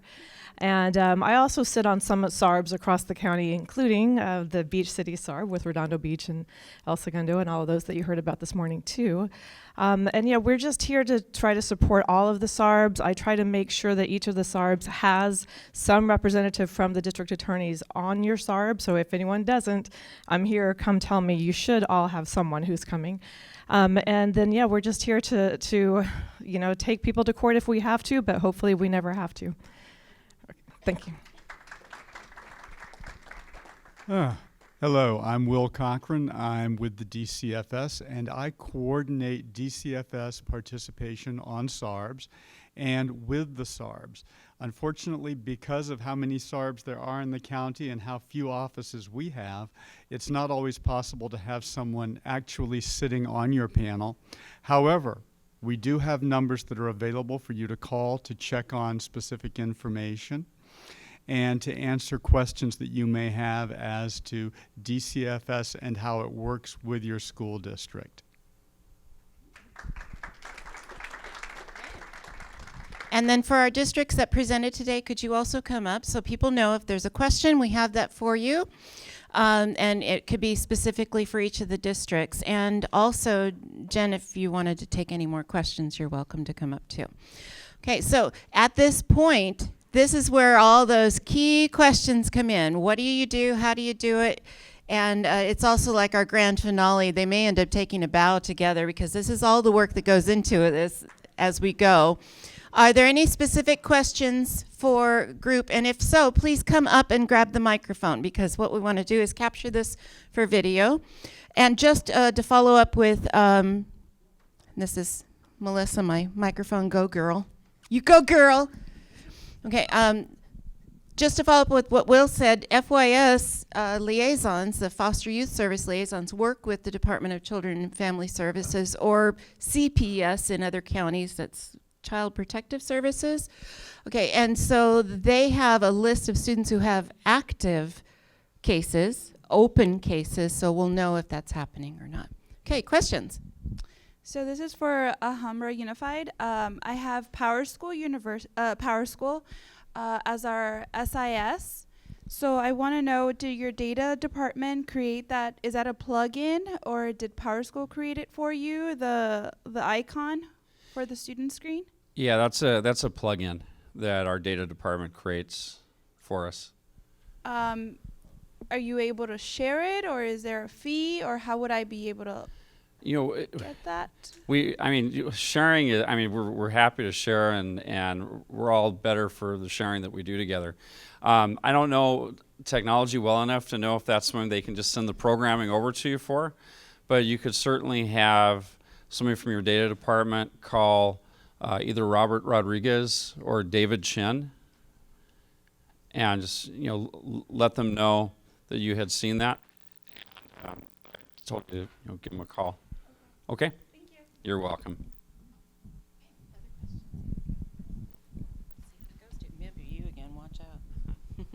So this goes to all of the panel. I know that some of you deal with Aries, some of you deal with Power School, some with Synergy. So what would you say are the best things of that system, because we're looking to switch over?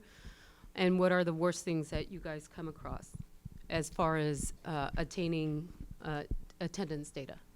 Okay, who wants to speak first? There you Well, go. just, Paramount uses Synergy, and I know that some of the other systems have wonderful capability. What I like about Synergy, me personally, is that when you total out the attendance and you pick your fields, it's just really easy to follow and really clear. It's numerical. It doesn't have little dashes in a field where you feel like you're squinting to find out if they were present or not for that week. It's just very numerical, and it lays out very clearly. Anybody else? Okay, Bellflower. When I worked in Bellflower, I brought we had Sassy first, which became Synergy, I guess, and then when we switched to Aries, and I really, really like Aries because it's really, really user-friendly. It's customizable. It's very clear, as is Synergy. It's very clear, like this is the day and this is what happened and this is when you were absent. It doesn't require a lot of keys and things like that. It also interfaces really well if you happen to use SI and A. If you happen to use the A2A programs, it interfaces really well with them. Supporting multiple districts, this becomes the challenge, right? However, what we fall back on is the protocol.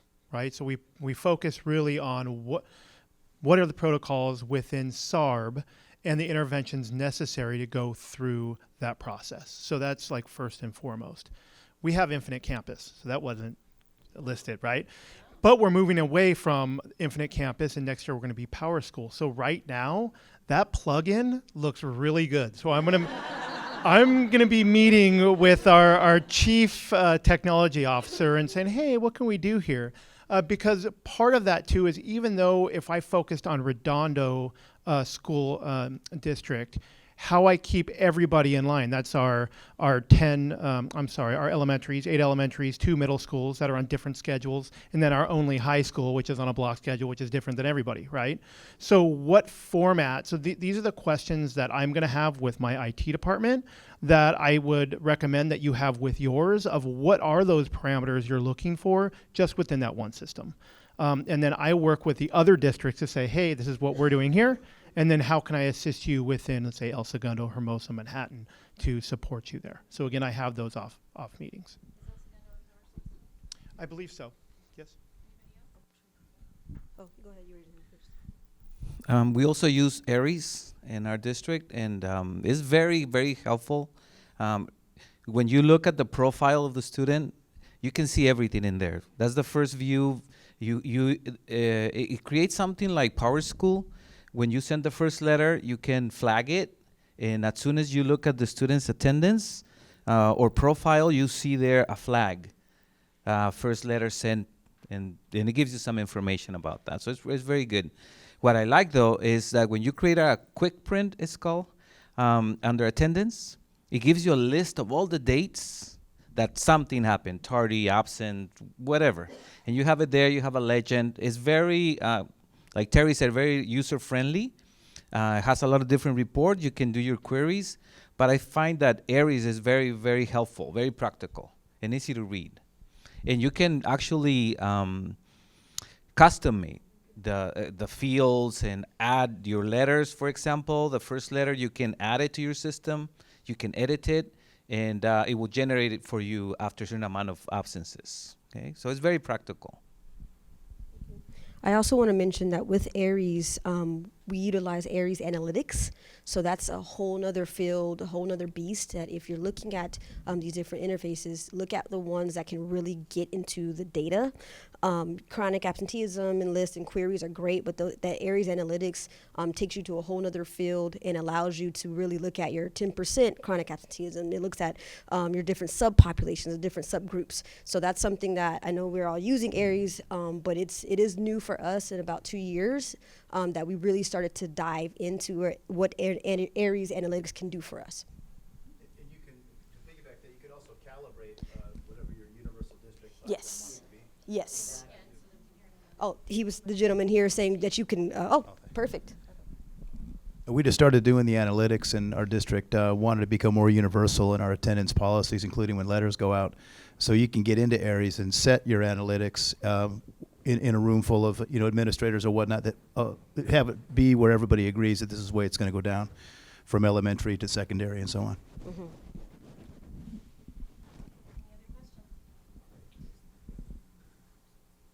Come on, I want to run around.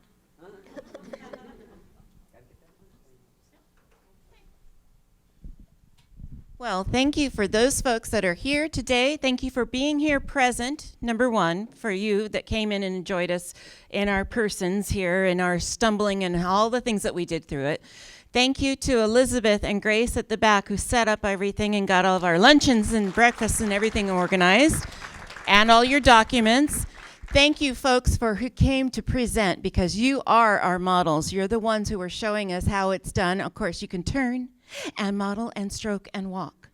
But you're also going to say thank you because, like I said at the very beginning, there is no specific budget for us. We're a volunteer group. I mean, we pull it together. We get all the people at the SARB panel together. We pull our materials together, and then we make it happen. So I want to say thank you to you folks for being such a great job, and that you're going to keep getting calls. And Anthony Reedy told me that out of state. Washington State, there you go. All right, final statement. So 2 things. Just because we received the model SARB this year, people are looking online, right? Who is a model SARB? And they're reaching out. So I shuffle through my bulk email here and there, right? And I see things from out of state. Usually it's delete. But some of those messages are, hey, I saw that you were a model SARB. Can you assist with my questions, right? And that's like super open-ended. So I'm like, here's my information, give me a call, and then we can dial down what you need. Because again, we can open up Pandora's box, really, if I just say, okay, yeah, SARB 16 is this. That's not enough, right? There's a lot of layers to what we do, especially if they're starting with no foundation at all.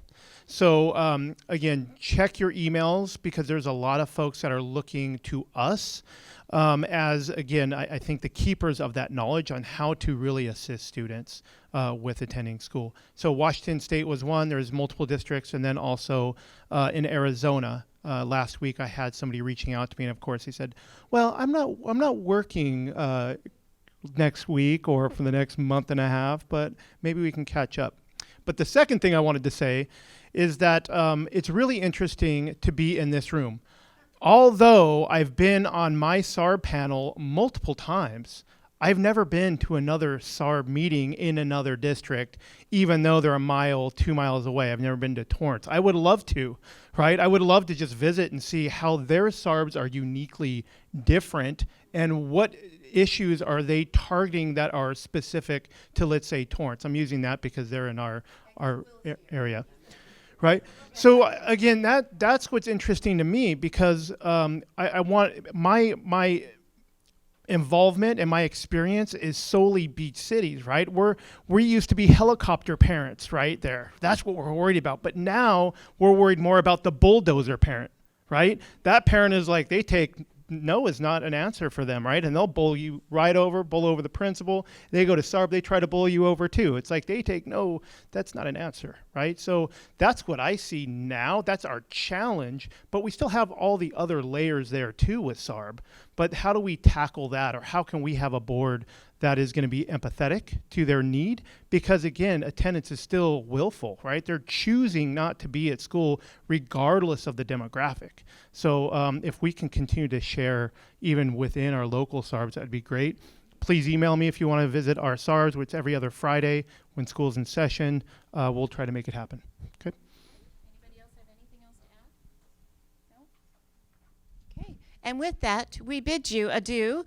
Thank you very, very much for all of our presentations, and we really do appreciate it. Thank you for coming.